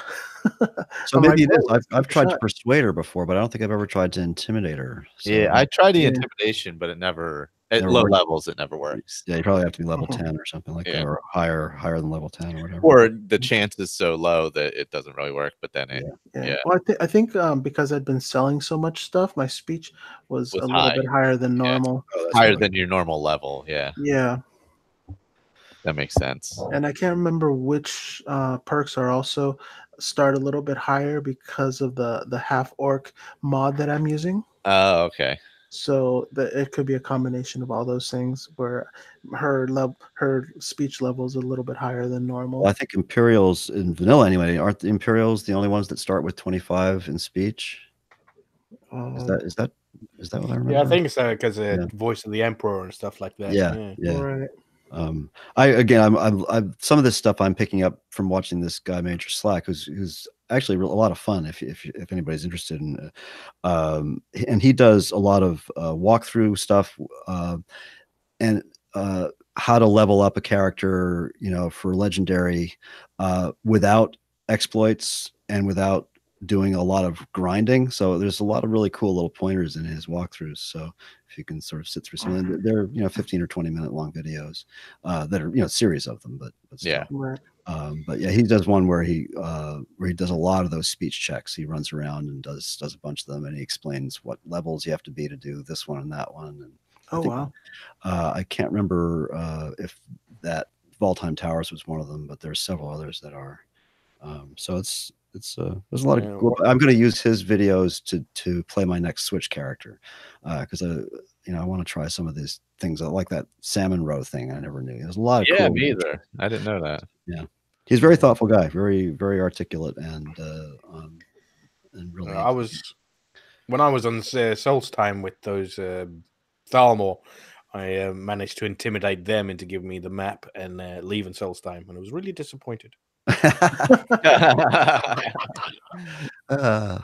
So Zora and Hannes have only done Orphan Rock. They didn't have time to quite finish so did any of you guys do the alternate ending for this? Yeah, I always do it now since from when you told me. So is that the one where you have him pray at the tree? Mm-hmm. Yeah.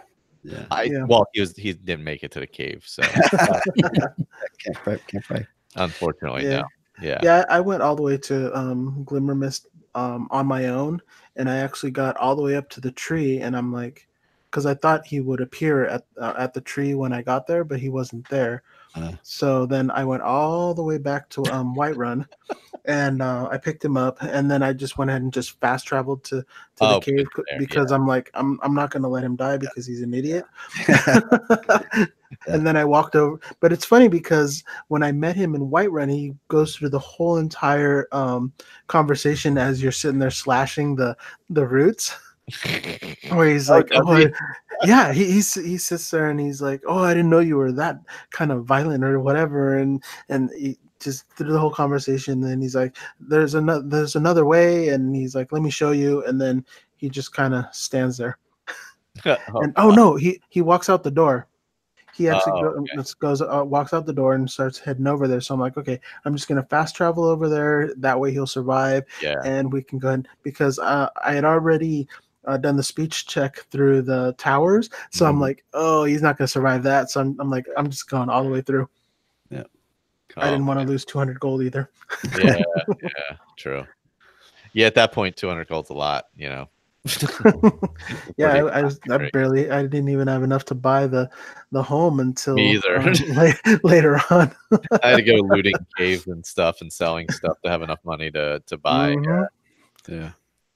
Yeah, I had like 2,000 gold when I had the ability to buy it. So I was like, well, it's going to be a little while. That's one of the things, by the way, for anybody who's listening who isn't familiar with Lakeview as it should be, you still have to buy all the stuff. You still have to have all the materials. You still have to, it doesn't give you the house fully loaded. You still have to build it, but it requires you to build it a certain way. You have to make, the mod page tells you, you can make some choices, but only these choices. It's like Henry Ford, you have a choice of whatever you want color of a car. You choose black. that's so it's so you have a limited set of choices, but you still have to have the money and you still have to have the materials to build. So I didn't realize that there was another way to go through with that guy other than killing him. Well, I always killed him at first because he's so annoying, and I thought, well, he attacks you when you get the sap from the Gilder. He starts attacking you. Okay, well, you die. Yeah.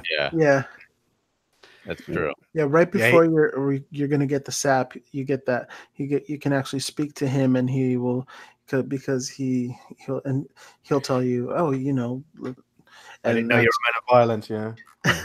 Yeah. Because he slash through the roots. And when you get to that last part he gets stuck on the way up. He can't make his way for some reason. There's something like something in the ground, that like a little hill or something like that, and he just can't get over, so he can't catch up to you before you get to the tree. And I thought that was just an ESO thing. It's a little thing. So to get that part of the quest, you have to turn around and then talk to him and then initiate it as if you do. So if you don't know that part of the quest is there, that option is there, and you don't know that you have to turn around and talk to him, you already make it all the way to the tree. And then by the time you get there and you take the sap, then he finally manages to get over that little hill and catch up with you, and then it's the fight. So Right. Yeah. So there's a little pathing issue there. Yeah. It's just So the point of all this is, for people who don't know, is that he convinces you that it's okay to let the Gilded Green and Whiterun die, be cut down, and then he'll get a sapling, and you can plant the sapling, and so you grow a new Gilded Green.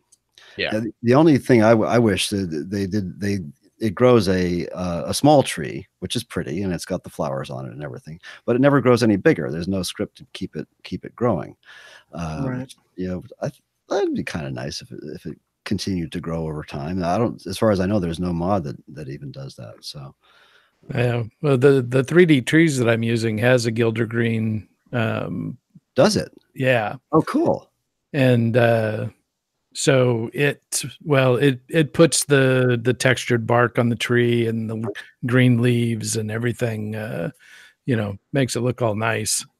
But I mean, unless it's a eucalyptus or a fig tree, they don't really grow that fast, right? Yeah. Yeah, right. Maybe in Southern California. Because I know fig trees grow really fast and eucalyptus trees grow really fast. No, I guess on that theme, a Gilder Gleam would be more like a live oak, right? So, right. A big, slow-growing, wide-spreading tree. Yeah. Yep. Yeah. Yeah, I think I have done that a long time ago. I think I did the option of Maurice doing the tree. How big is it in 1080, Colin? You'll find out in probably about 12, 15 episodes. Taking a long walk. Oh man. Yeah, so I only battled 2 of the Spriggans and then just ran away from the other 2 because I was so low leveled. So there's the 2 on the one that pops up at the very top by the tree, and then the one on the way down the hill. I didn't meet any Spriggans. Oh, really? None at all. Wow. That's because you didn't damage the tree. Oh, that's right. Come out. Okay, yeah. If you attack the tree, then that's when you get the Spriggan. Okay. That's what it was. That's why you were safe. Yeah, I had to run away because obviously Maurice didn't make it, and Spriggans are nasty at that level. Yeah, I used flames, but it was still rough. So then when you get down to the bottom and cross the bridge, there's 2 to the right that both come at you at the same time, and there was no way I could beat both at the same time. So one was the Spriggan mother too. Away. Yeah. So I just ran out. I just sprinted right past them out the caves because that was not going to happen. It's Skyrim 1080. If you do the same thing, Luke Icewalker comes out of the tree as well. So. Oh man! Get away with that tree! Oh god! Holding aloft his symbol, of course. Yeah. Oh man. Well, next is the quest we talked about a few times, a little bit here. The In My Time of Need, which is the Alkir warriors are looking for a Redguard woman in Whiterun who is Sadia / Iman. So you run across these warriors. They're like, have you seen this Redguard woman? Then you speak to her and you can decide who you're going to help. Are you going to go kill Kamatu or Kematu? I don't know. I'm not sure how you would say his name. Yeah, who knows? Or kill Stadia, or lure Stadia to the stables to be arrested. So that's your choices there. I'm sorry to interrupt. Can we just leave a tiny cliffhanger there and take a 2-minute break? Sounds like a plan. Actually, let me pause the recording, and I won't even have to do anything. You guys won't know anything. Thank you. There we go. Yeah, All right. I just pause the recording. I'll pop that back. Somebody in a drank too second. much mead. Yeah, too much mead. Oh God, I did that on New Year's. I'm gonna grab a drink too. I'll be right back. I just happen to have 2 bottles sitting next to me. And I still have 5 gallons sitting in my fermenter. So How long does it take to make? if I had a way to cool it down really quick, I can have it done in less than a month. And then you want to let it sit for about a year to really let that alcohol mellow out, because it's so much sugar it turns into alcohol really quick. But I've used, let's see, 22 pounds of honey with 4.5 gallons of mountain spring water. I go to the store and I actually buy mountain spring water because it has all the Minerals. minerals and everything that the yeast needs. Because when you brew a beer, the barley has all the stuff that the beer needs, but when you brew honey, basically it's just sugar. So you need to have some of the other stuff to help it out. And so mountain spring water seems to be the best thing, and then you still have to add yeast nutrient. And so what I do is I add about a gallon of the mountain spring water into the honey, and you start mixing it around so it dissolves into it, and then you add a little bit more, dissolve as much as you can, and then pour it into my fermenter and make sure that it really rouses it up and gets bubbly and foamy to really get some oxygenation going on in there. And then I'll add more mountain spring water to the honey, get all the rest of it, and then pour it in there, and then pour all the rest of the mountain spring water. And usually I'll keep 2 or 3 bottles in the refrigerator, so it's really nice and cold. So when I finally finish, the whole honey and mead is down in the mid to low 60s. So then I can throw my yeast in there and let it rise up to about 68 degrees. I let it stay at 68 degrees for the first, well, I try to keep it at 68 degrees through the whole fermentation process, 68 to 70. And every day you add a little bit of ferment K and yeast nutrient, and stir it up really good. Go next day, add more yeast nutrient and more ferment K, stir it up, and I'll do that for about 6 or 7 days. Then let it finish up. Usually at the end of 10 days, it's completely done. And then I have a fridge that I had purchased specifically for cold crashing, so that all the yeast goes down to the bottom, but it's full of beer right now, so so now I just let it drop naturally, and it takes months for that yeast to just completely drop out. Wow. So the easiest way is you just put it into a 5.5, 6 gallon vessel, and you seal it up really good, and that way you're off of the yeast, and then anything that's left in there will drop down to the bottom, and then you can siphon it into your bottles, and you're good to go. Nice. Awesome. You'll end up with a really nice mead. Oh, mead. So right now I have two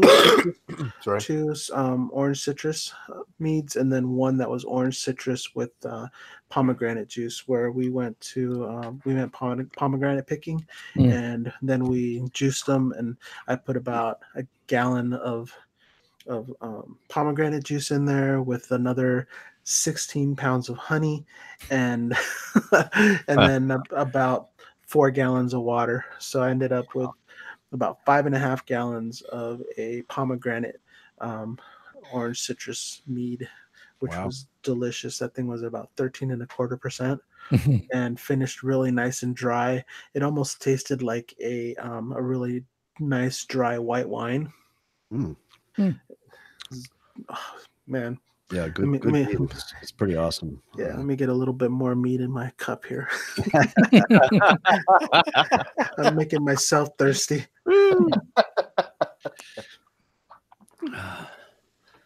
All right. Thank you for allowing us to take a break. No problem. Let me hit record again. I figured Ray could appreciate that. Well, we are back. You guys didn't even know we were gone. Juan made mead while we were whatever the mead making process, I should say. This half of the show is brought to you by the Yards Chocolate Love Stout. Or fine clinky ice. No podcast with Victor would be complete without clinky ice. Clinky ice. Yeah. Or Mexipino Brewing mead. Mexipino Brewing mead. Yep, that's our brand, Mexipino Brewing, because I'm Mexican, my wife is Filipino. Oh, that makes sense. That makes sense. Yep. So we were moving on to Sadia. Sadia's quest in my time of need. Yep. So yeah, with the Valkyr warriors, they meet them at Whiterun. They're looking for the Red Guard woman, etc., etc. So obviously, we talked about the issues where you have to at least get Yarleth to inform the Jarl about the dragon attacking Western Watchtower before this kicks off. So if you're not doing that part of the quest line, not doing that quest line, obviously this would be an issue. For me, it was kind of part of my character, so it kind of threw a wrench into that. But I'm kind of working with it. As it actually works out kind of better this way. It allows me to establish myself in that area before they come out, which is good, I guess. But so like, which way did everybody go? Choose Sadia, choose warriors. One quick question about the workaround where you said you have to avoid the watchtower. Yeah. Isn't the cave almost like it's in that general vicinity? Yeah, so it makes it kind of tough to avoid that. But that tower. But I think you have to talk to Yarleth on the road before that even kicks off. Okay. Oh, okay. Because the whole conversation. Yeah, remember you have the conversation with her, then you run up to the tower and you talk to the guy in the doorway. Okay, yeah, because you guys wait behind that rock and watch the dragon attack before you. So they should just wait there in perpetuity, I would think. They'll just be there forever, standing by that rock. When is that Dragonborn coming? Oh wait, they're not the Dragonborn yet. Who are we waiting for? It's weird because it's still bugged in mine, and I mean, I know I've, like I said, I started this character with other motives and then switched him over to this, but I mean, he is referred to as Dragonborn. Unfortunately, I have to edit that out most of the video, or he makes some snarky comment about it. But I still must have done something to bug out the quest because I can't get her. Yeah, there must be some. Let's see. Let me go down to other known bugs. Speaking of which, while you're looking at that quickly, I did look up things about dragon spawns, and it seems they do spawn randomly after the Yarleth thing, but they won't spawn into the Radiant system until after you go to Kynes Grove. At least that's because they are spawning in my game, and I haven't been to Kynes Grove yet. Okay, I think you almost have to directly be where they are normally, right? Right at the mound. Oh, you know what? Maybe Alduin just doesn't bring up the ones at the mounds, at the dragon mounds. Yeah, and the other ones are still around. Right. Yeah, whatever it is, I get them around Riverwood and Whiterun, mostly. But yeah, I get none in my game. So, but I haven't gotten close enough to Helgen to be able to kick the alternate start dragons off at all. Oh, okay. Yeah, I avoid that place like the plague. Yeah, I mean, you don't even have to be all that close. No, you don't. Yeah, if you're even in the vicinity. Yeah. All of a sudden, they have that nice mead with juniper berries over there. This is true. But yeah, so I just use set stage to get mine started. I'm gonna have to just go and do that because I want to get this. I'm gonna do what we talked about earlier and just mess around with it. So later in the game, but skip it for now. So who did play this quest? I got it. I think you've got a few choices, but I was, I was sort of like trying to push the Thalmor thing because they were really pissing me off. Because like a few times in Skyrim and a few times in the Bruma mod, you just walk up to a certain place where they think Talos worshippers are, and they just attack the fuck out of whoever's standing around there. They don't ask questions. They don't do that. They just instantly attack. And this happened a couple of times in Bruma while I was down there. And then it's happened now twice that I've been in Skyrim. So that's it. As soon as the minute she said the Thalmor have sent these guys to come, and that was it. He wasn't listening to anything they had to say. He just went straight to the prison. Goes right here, guard. Like, here's the money to get him out, but leave him stewing for another couple of days. And then he went there and got to Kamatu. And Kamatu was like, you've proven yourself, warrior. Blah blah blah. And he goes, let's talk. And he was going, nope, I got sent here to kill you, and that's exactly what I'm going to do. And he just, So you're saying he's gullible enough to have believed her when she told him that it was the Thalmor who sent. Well, I was taking it from the perspective that he wants to die, so he's looking for really good warriors that might actually have a chance to kill him. But not with with my other two followers, and these guys weren't actually that good. Even Kamatu was, I don't know whether somebody skipped him over when they were sort of like, boosting up all the enemies, but he wasn't very good. So maybe they don't level then. Maybe they're a fixed level. They don't level with the player. Yeah, because they all had just basic scimitars on them. Yeah, which are pretty decent anyway. They're a little bit better than swords, but I believe. Curved swords. Oh, right, of course. Because Swindler's Den is usually the rest of it can be difficult. Yeah. I actually the mages in there got a little bit juiced up, and I came flying. When you got that little tunnel where you go up and then come out into the open area. But the mage up at the top right corner hit me with a paralyze spell, and then all of them jumped up, ran over, and wailed on me with two-handed weapons. Literally, I didn't even get off my feet before I got wasted. And she had thunderbolts as well, so it was holy no, thank you.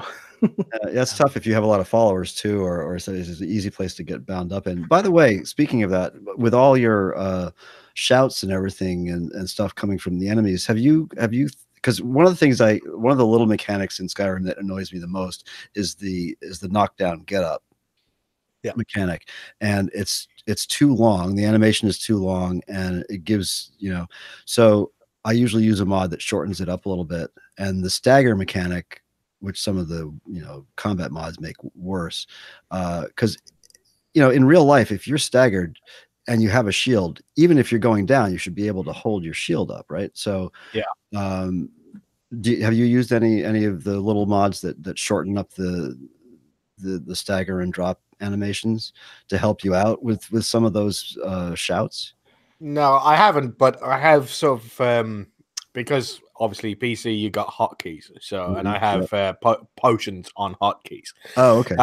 And I try and take it with a pinch of salt. I wait until he's like 3/4 of the way up, and then I'll sort of hit hotkey so he can take a potion if I think he's going to die. But it depends. If they've hit me with a paralyzed spell, that's it. I'm not touching my hotkeys. I'm not taking a potion. He's paralyzed. Yeah. But if he's just got shouted to the ground, a big Fusroda, then I'm gonna. But my block is 70 something now, so I've got when I hold up my shield, I'm 50% resistant to frost, fire, and shock. Nice. And I've got magic resist. All the vampires now have these epoxy black cloaks that are 20% that was a resistant to magic. And so I've nicked one of those. I'm wearing one of those. It's pretty nice. I forget. Did the vanilla perks have an arrow block as well for her shield? Yep. Yeah. Okay. Yep. So that's the first one. So the arrow block is the first. Yeah. Next one after that is the fire one, resistant to magic, 50% resistant when I got my shield up, and then the one after that, which I've just gotten, which is awesome, is block runner.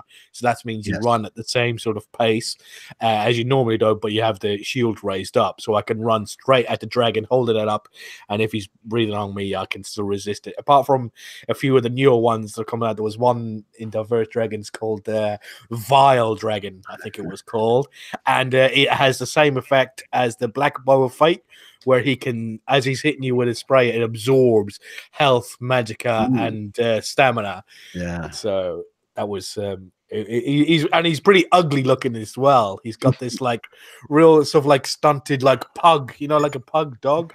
It's kind of like that, but all his teeth are showing.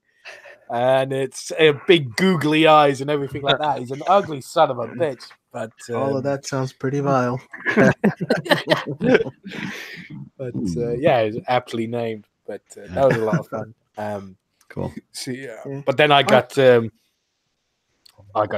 toasted by a damn Thalmor once with a thunderbolt spell. Oh man, Thalmor are a pain in a fight. Yeah. Yeah, I did have a question. Do frost spells normally slow you down? Mm-hmm. Yes. Yeah. Okay, good. I wasn't sure if it was something Especially with one of the mods or. No, there's frost definitely drains stamina and keeps you down. Yeah, Okay. especially if you get hit like in the chest with a spike, it's like really knocks you down fast. I've had happen. Yeah. Yeah, was it? I went to the Soul Cairn, and my main thing is enchanting, and pretty much nearly all the enemies there are all the Wrathmen and the Mistmen. Oh yeah, they're grand level soul gems. Oh god, Nearly all the enemies there. So he's got like 60 grand soul gems. Wow. Back in his house now, but they added loads of new ghost enemies, and they had like. It seemed like infinite magicka, and they just kept on constantly casting. Was it Ice Storm, and his enchanting wasn't great then, so he was only had 30, I think, resistance to frost and one on his boots, and then something on his shield, and a little bit here and there, but 2 or 3 of those, and that was it. He was dead. And they had a lot of new different enemies and have different traits. Actually, the easiest things to fight was the damn keepers. Everybody else was all so souped up. They all kicked the crap out of me. I got to the keepers and I was like, oh my God, what's going to happen? Then they were just chumps. Oh, was it the one with the bow? What's her name? Serana killed him on her own. Oh wow, that's unusual. Oh god, We got some echo. Uh-oh. There we go. I don't know. I didn't get any echo here, so it's probably me if it happened. I heard it. Or some kind of digital artifact of some kind. Nope. Now it's back. I'm hearing on my end too. Wow. Is this happening? I wonder if there's some issue with my mixer that's causing it. Let's see. Yeah, Let me mute myself real quick. You sound fine. Everybody else has the echo. Yeah, but that's probably because it's me. Oh, hello. Yeah, it's gone. Yeah, it's it's gone. gone. Yep, it's gone. Yeah. Yeah. Andrew has this happen come up every once in a while, and he just pops out the egg out and back in. Yeah, I'll do that. Hold on. Oh, our leader is gone. What do we do now? Make love, not war. The militant one is left. Yeah, that one's kind of interesting. Because at every point there's a couple different directions that you can go with that story. How's that? There you go. Yep. That's fine. It's been happening recently. It's been happening more, and I don't know why. I wonder if it's a buffer issue. So something gets behind something else, and just Let me remember. Mark 1. Let me write this down. 155-ish, so I can edit it out more easily. I don't have to go searching. Sorry, we were talking about Was it the Sadia quest? Where Oh, we? yeah. Yes. Yes. I Okay. think we were at Clamato, right? Oh, come on! Oh, yeah, that's it. He wasn't particularly tough, but and he didn't have any special swords or anything like that. So usually when they add extra things, they give him sort of like extra stuff, sort of like better equipment and that. But he didn't really have anything. But I got through that and pretty okay. Aren't red guards supposed to be kind of against magic? For the most part, yeah. But no, I mean they they usually give him extra stuff, as in sort of like better weapons or something. No, right. I mean, that's kind of a way we can explain that out, though. You know. So so I just went there, killed them. By like level 40 or something like that, my character wasn't even picking up gold anymore. He was just like leaving it in there for the next guy who's going to come along into that thing. So he just runs along and he sort of like has a quick look to see if they've got any extreme potions or ultimate potions. And other than that, he doesn't really pick anything up. Wow, you're getting ultimate potions already? Yeah, they're pretty sweet. And I've got, because my assignment for my his attributes is 3 magicka, 2 health, 1 stamina. I think it's the same as Ray's got.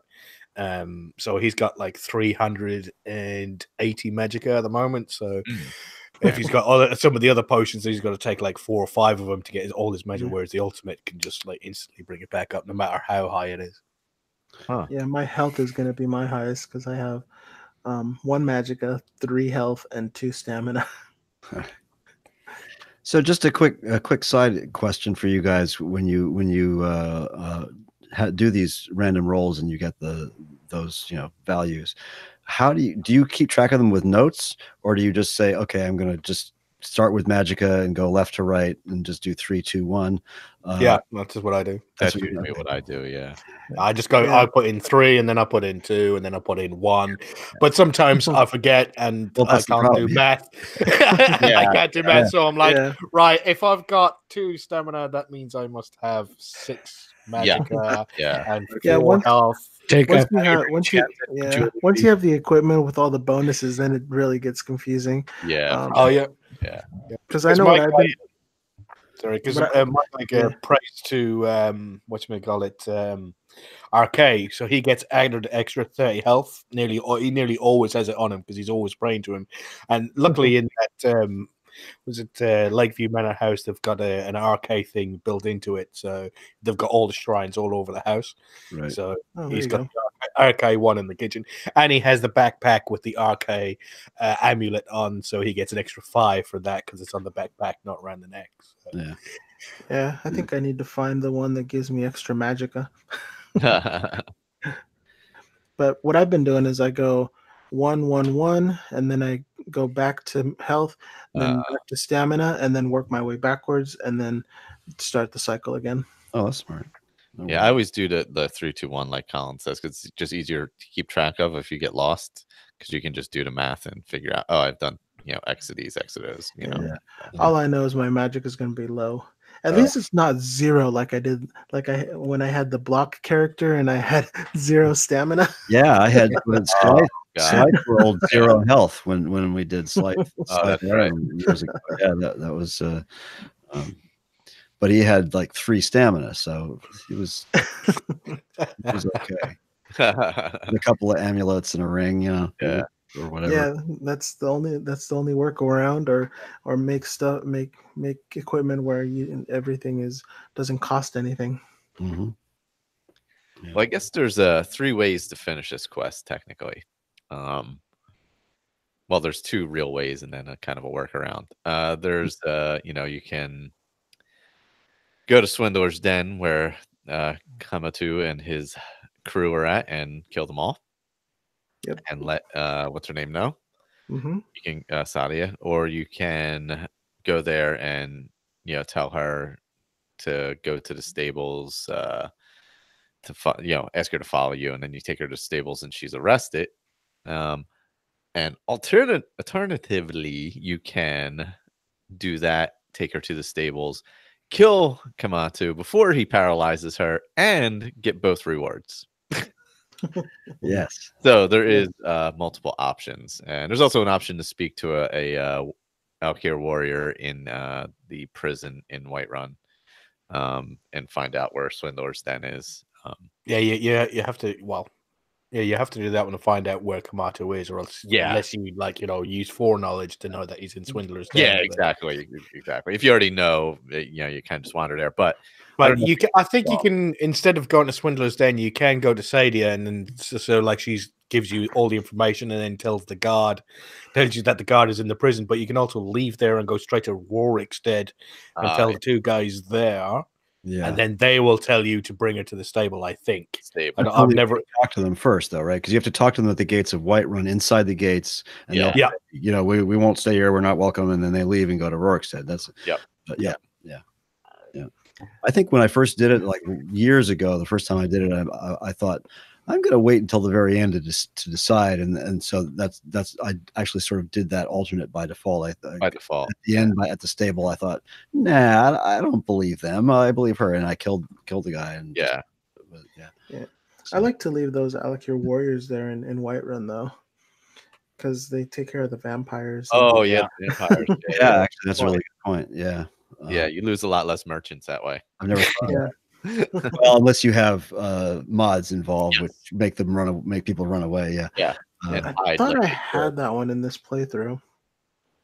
There's the Run for Your Lives mod was what last year, I think the author, because there were two mods. Is it Arthmore who wrote those? There was something vampires and Run for Your Lives. So Run for Your Lives was for dragons, and then there was a vampire, and he combined the two. So now it's a single mod that takes care of both situations if you're able to run mods. I think that's available on Xbox as well. Possibly I didn't put it on PS4. I'm not sure. But yeah, I definitely like the Run for Your Lives mod. That was nice. Yeah. Definitely comes in handy. Very. I hate losing Adrienne, Yeah. Oh crap. I got a bad link on the doc. So if anybody was using the document to go to the UESP, me, put the link for In My Time of Need with missing in action as well. So, if you clicked on that, you were getting In My Time of Need again instead of missing in action. So for those who don't know, if you want to join us, you can go to asapodcasting.com. There's a link to the doc there for the Hearthfire Roundtable, which has the quests, and it links to the UESP for each quest as well. So, all right, now I have the correct link.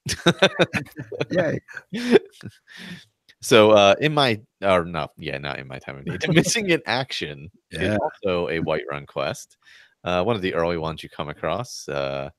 You run across Idolaf Battleborn, or no, you there's three people give it to you. I forget who gave it to me this time. Wow, I've never had I guess you hear different arguments around town. Well, you come out of I usually get it from Fralia. Yeah, you get the quest from her, but you can witness the argument. So you come out of usually the inn, I think it is, and as you're coming out of the inn, they're chatting away, and he's calling her a stupid old woman and stuff like that, and stuff real a cow. Which really, I mean, the first time I played this game, I was like, I drew my sword and killed him. Yeah. Or tried to. I couldn't believe it. Yeah, and he says you'll get shut up, or you'll cow, or you'll get what he got and stuff like that. So really is the shittiest person there. Yeah, he's probably the biggest asshole in the entire game. Old friend Battleborn. Yeah, that's it. I'd definitely kill him before Nazir. Not Nazir. Nazim? Yeah, no, Nazim. Yeah. He's not innocuous. He's just annoying because he says the same thing over and over and over. Yeah. Yeah. So, But yeah, he's definitely a piece of work. That guy. Oh my god! Yeah. I had no qualms about after seeing that. I had no qualms about going in and stealing from their house because it's the only way you can advance that quest. And my guy is kind of like a straight and narrow guy, has been all his life. So it took a bit of that, but as soon as he got on the Thalmor thing, he heard again, sort of like, maybe it's that sort of side. And then when he got in there and then read the thing, it was Northwatch Keep. He's being held by the Thalmor. Wow. Well, I guess apparently the way you can get Idoloff to kick it off is if you witness the argument and then speak to him. Oh, okay. I don't think. Yeah, I had a little interaction with him that I hadn't noticed before, and that with my characters that came back into Whiterun before we had gone to Northwatch. I think, I don't remember, but if you pass him, once you've stolen the document from their house, he'll look at you and call you something or other, because you've sided with the Greymanes. So he does have a dialogue option for that. But all Idoloff does is the same thing as Ulfrid, just wanders around. John's the one who has more interesting dialogue options and also has interesting little interactions with is it Alfina? No. Yes. He has a love letter from her. Yeah, they have it. Yeah. And if you have immersive citizens, I think it is, that mod fleshes that out. And Skyrim Unhinged, believe it or not, I believe it's Unhinged, puts the two of them in solitude occasionally. Interesting. Yeah, they take a little, vacation. Perhaps they're staying at the Winking Skeever there. Yeah, that's interesting. It's a very cool little love story. Side note. Yeah. Is she the one that keeps on saying something about the sight of a real Nord woman or something like that? No, that's the woman who wants the mammoth tusk. Oh, Ysolda. Also, Uthgard has that line as well. It's definitely one of the Battleborns. I'm sure it is. It's the woman that works in the Bannerd Mare with Serdia.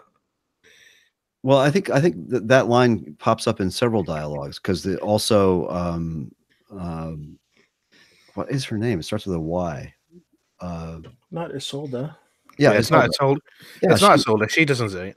Well, maybe that's RDO then, because I haven't been playing without that mod for so long that mod may throw that line into several other NPCs dialogue. I know that after talking to what's his name, Avelstein, it says that one of the options is to persuade the Battleborns to give you information. Yeah, I've never tried that. Did you? Yeah, I tried talking to what's his name, Idoloff. Yeah, you can do Idoloff, but he just said I'd be better off not asking any questions or whatever if I knew, kind of like if I knew what was good for me. Yeah, which is kind of, for my character, is kind of like it's the beginnings of the point where she's like, okay, maybe some of the Imperial stuff is not that good, Yeah, apparently it's a level 75 speech check. Is it? Oh, yeah. wow. Okay. Yeah. Speech check. Yeah. Okay. So I was wondering if anybody had tried that. Yeah. So that's like you said, the speech check with Idoloff is one. You can do the pickpocket method with John Battleborn carrying the love letter, steal him, talk to him about it, and he'll refuse to say much, and you can blackmail him. The breaking into their house is the other one. Or you can get into their house for free by helping Lars with his bullying issue. And then their office may or may not be locked. When I went in, it was not locked. Actually, I was just able to walk right into the office room and take it. Mine was locked with a master lock in it. Yeah. Oh, jeez. Yeah, I thought the office was usually locked, but sometimes the house is unlocked regardless of what you've done, and that may be mod related or something. Usually during the day, the house. There's the different times of day, who you've done. There's two doors. There's two doors in. You got the front door, and then you got the back door. The back door is the one I went to, and it's that one was unlocked. Yeah, me too. Yeah, I think When the Hannes macro was was there, unlocked for John. me as well. Oh yeah. Well, John was standing at the door, so then we had to have a conversation with John, and pretend that he was allowing us to go in. Yeah. So then Yeah. once you do that, that's when you kick off and know it's he's at Northwatch Keep. And who is it that you take with you? I can't remember his name. Well, you can take Avelstein or not. Yeah, Avelstein? that's what I talk. I took Avelstein. That's it. Yeah, and his crew. Yeah, I met them at Northwatch. Yeah. Okay. Yeah. I usually leave him behind, but anyway, sorry. Go ahead, Colin. I told him that I'll try to find a peaceful way to do it. Yeah, you can do that if you're with the Imperials. Yeah. Yeah, so if you're on the Imperial side, you can actually go to, I don't know how far along you have to be in the Civil War, but you can go to General Tullius and he'll give you a letter that you bring and you give to Northwatch Keep, and they'll let you in and just take him. Yeah, I gotta try that. I've never done any of those options. I've never done that one. Yeah, Actually, I did that one. I think I have done that one before. Yeah, but I started that option. I went up and I talked to Dalmor, and they're like they weren't having any of that. So. So there is a speech check option for it as well? I'm not sure. At Northwatch Keep, no, there isn't. No, you have to have that letter. Yeah, you have to. I just went up to them and talked to them and asked them about them, and they just said they weren't having any of it. And so I had to kill them. Well, you can. I met with Avelstein as well, and as you walk up with him, they suddenly see you coming, and then they attack you straight away. Oh yeah. There's no waiting. Yeah, they see the Stormcloaks, and I said, "Oh, you need to talk to this guy first." So that's when I summoned Durnavir, and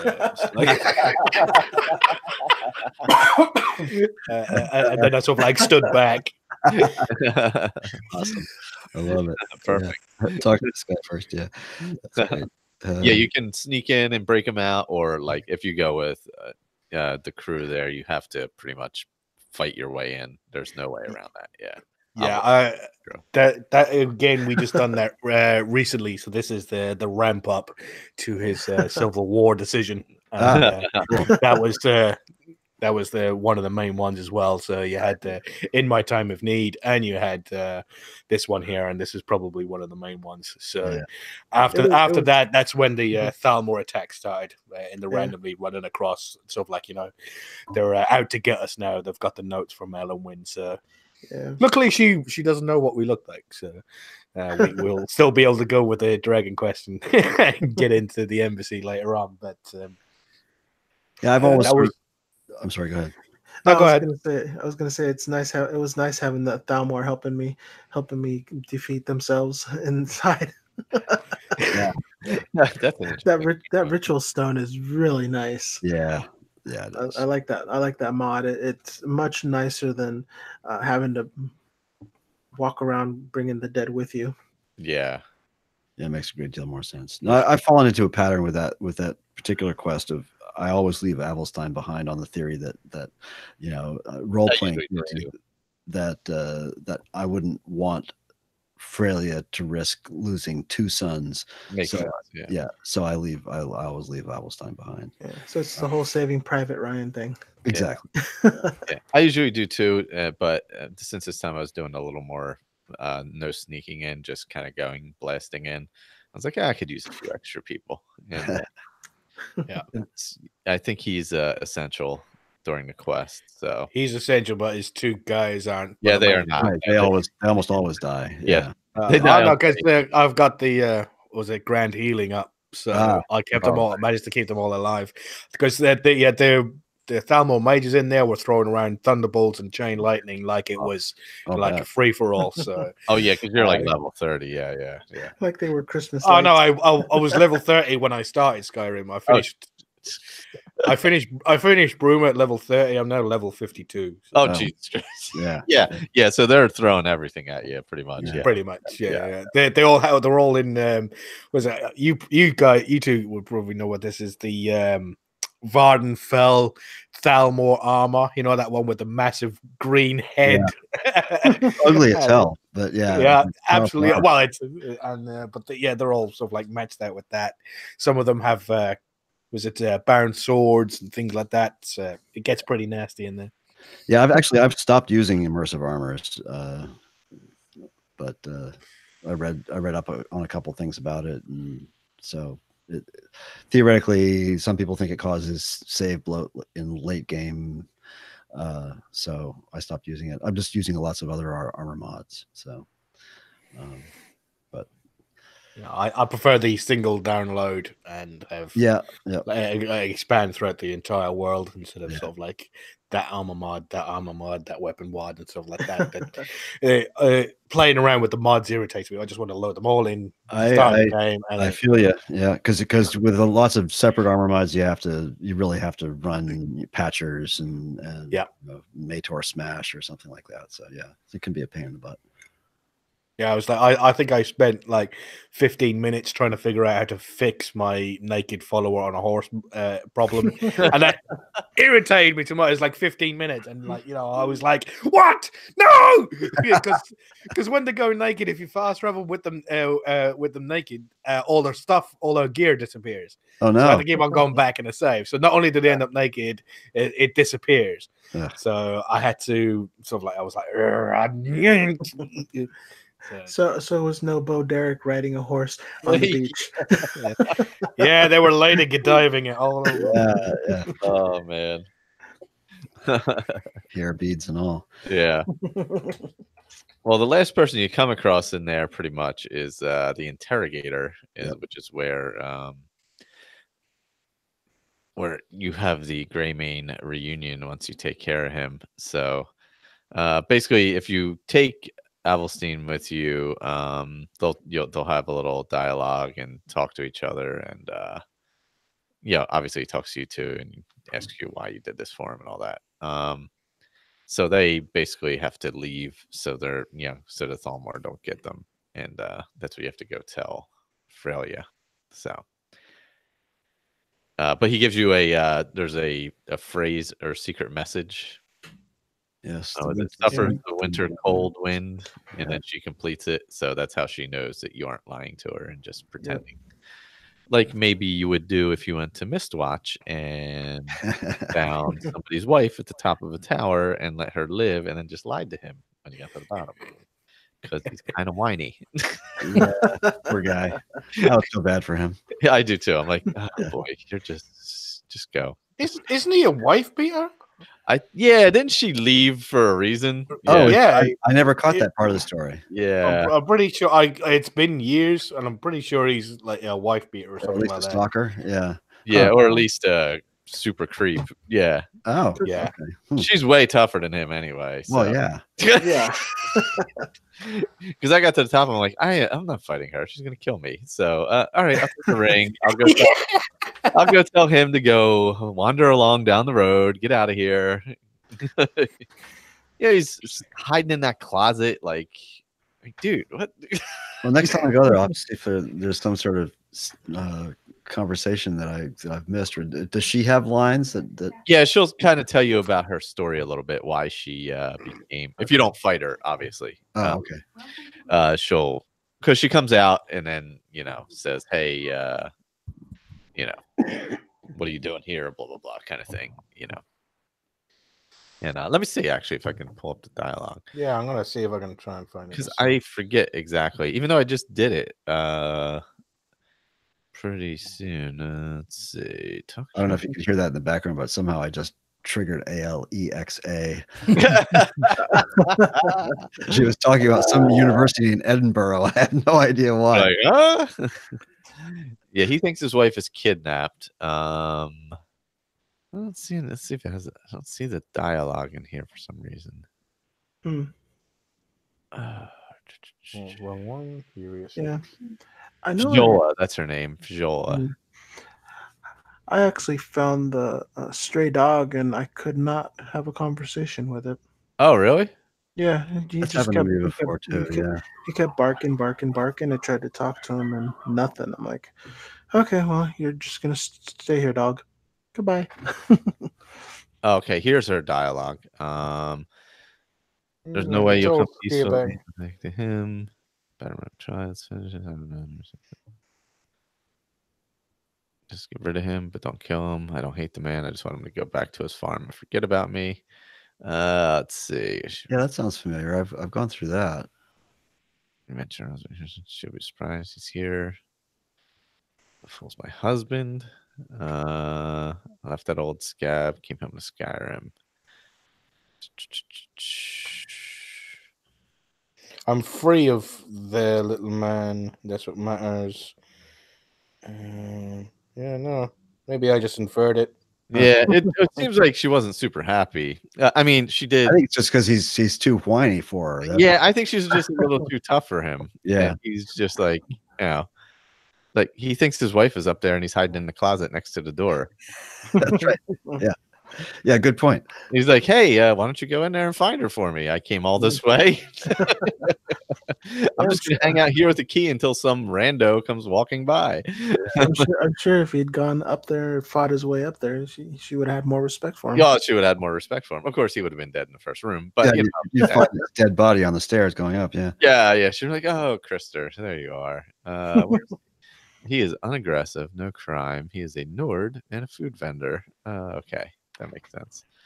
Yeah. So yeah, she pretty much left him behind. So well, hopefully we're not doing that quest later on since I did that. Yeah. We'll figure that out. Yeah, we'll figure that out. We'll pretend. We'll role play that we'd never talked about it before. Exactly. So the next episode, that was the last of our quests. The next episode is going to be Unfathomable Depths, Infiltration, The Book of Love, Promises to Keep, Repentance, and Kind's Sacred Trials, which is a multi-tiered quest. Yeah. And a pretty fun one, actually. Yeah, those are going to be fun. I like Unfathomable Depths too. Yeah, me too. These are a little more in depth than these quests that we just did. I think a little better quests actually. So that'll be fun. We don't have a date yet. We're also going to be doing a feedback episode before that. We have a couple pieces of feedback. If you want to play along, you still plenty of time. Yeah, totally. Send them in. Yeah, send in audio. Any kind of audio, I can play it. Even if it says like, "Oh, file too large." Here's a Google Drive link or whatever. That's fine. I can play that. So just send it to askyrimaddictpodcast@gmail.com. It's and I will be able to play it. Right now we have a couple pieces of feedback. Andrew has one. Andrew has a podcast he sent us. He's bringing it back old school. Oh man, he's straight up old school with it. Yeah. I was gonna say he posted on the Facebook group some pictures. Yeah. And Kenneth, I believe it was Kenneth, sent me feedback. He was asking me last night about it, and maybe somebody else did as well. Let me quick look actually while I'm here. It's always fun. Speaking of that, I accidentally done Unfathomable Depths like 20 levels ago or something. 20 levels ago. Unacceptable. You got to start over. Yeah. Got to do it again. New character. Yep. So Corbin sent us some feedback. It looks like Kenneth, as I remember talking to him the other night about it, and Andrew so far. So definitely get your feedback in. askyrimaddictpodcast@gmail.com. We will get together first for that. We might get some feedback from Michelle as well. Oh yes, also, definitely would love to. Also, I'll try and go. So like, if you post stuff in the Facebook group, to make it easier to find as feedback for the show, if you want to do it that way, like hashtag it. Hearthfire Roundtable, but since this is for episode, if it's stuff like semi-pertaining to a specific episode, like put hashtag Hearthfire episode 1 to make it easier. But I'll go through them for now, so don't worry about that. But in the future, like, so if it's going to be like episode 2 related, kind of just do hashtag Hearthfire Roundtable episode 2. That's all. It'll just make it easier to search through the posts in there. That's all. Just a general announcement. Because then we can go and pull some what? Yeah. You could go hashtag was it Lakeside? Lakeside. There you go. Lakeview. Lakeview. There you go. Yeah, if it's Lakeview related for a second episode, just do that. Do hashtag Lakeview along with your Hearthfire. That would just make it easier to search. That's all. And then we can pull some feedback from there as well for people for things that we've talked about on there, which is nice. So, what else? I think that's it. Oh, Victor, the channel, the YouTube channel. How are we going? Where are we at? How many are we up to? Who? What? I have no idea. Are we at 100 yet? I think I'm at 90 now. All right. The Open World on YouTube. Yeah. Subscribe. Well, let's get Victor to 100 so he can get a real URL. Yeah. Then we can. I gotta bring a better game to these videos, though. I'm just like kind of sucking in. I've so many little pieces of the story that I'm trying to like weave together, and I have not felt really good about it. So the first episode is up, but it's okay. Sometimes you can watch him live, ask him about his 500 mods that he's running. Oh, that's true. This one I can't. Something about this build, my quick saves, auto saves, everything takes like 30-40 seconds. I cannot live stream this guy. It is excruciating, and they all have to be edited out. So that's a bit of a pain in the butt. I think it has to do with all the animations I'm using. That's one of the things that I didn't like that he added to that like view as it should be, is all the bags of lag that he sent along with it. Going in and out of the thing, yeah, and trying to walk around it. Also, that he signed it as well, so he's signed it on the interior there. If you can find him, it's a she, I believe, isn't it? He or she, I'm not too sure. I didn't check on but there's a signature written. That doesn't bother me at all. That's a lot of work. I don't mind having a signature, but yeah, I understand. It does lag a lot. There's some frame drops around it, and there's certainly long loads going in and out of it. I feel like Andrew's character name is trying to trick me into saying orgasm a lot. I feel like this is purposely done. As I'm reading the title of his email, I'm like, I think this is on purpose. I'm just saying. Andrew would never go for cheap puns. Ever. Yeah, no, never. That would never happen. No. I feel like he just took the letters and rearranged them so that when you would do that thing where your mind would just automatically rearrange the letters and see them in the way they're supposed to be. So I'm sure that's going to happen when I read that. Well, thankfully I don't have to read it. It's audio. But I'm sure that'll happen when I read the title. Anybody else got anything? Ray, what's going on at the Fallout feed? Or so we just had our latest roundtable. So our next episode on Thursday will be a feedback episode. Awesome. That's for 76, of course. Yep. So if anybody's playing Fallout 76, Juan will be giving mead classes anytime soon to any of the listeners who did not hear that part of the show that we recorded off the recording. No, can't say that I can. The best thing that I can tell anybody is just look up Ken Schramm. He is a great mead maker. Nice. And he started as a home brewer and makes amazing mead. Cool. Colin, anything any last words? Any great wisdom? I'm a little upset that from the pictures that I've seen in our Facebook group, that the mushroom clouds look actually like tree clouds. Oh, right. Like they look like giant oak trees. They don't look giant like oak trees. Yeah, like giant mushrooms. Well, there you go.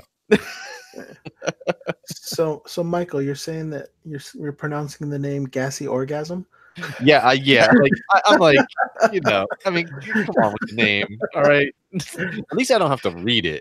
Because there's no way I would have get through a whole email with that. Like, could you put all the letters in there, like purposely? It's pronounced Gale. Oh, is that what that says? No, but that's how I would read it. Gale. G-A-S-L. Gale. Oh, that's an L, not an I. Oh, yeah, it is. As I have to hold my phone at arm's length to be able to read.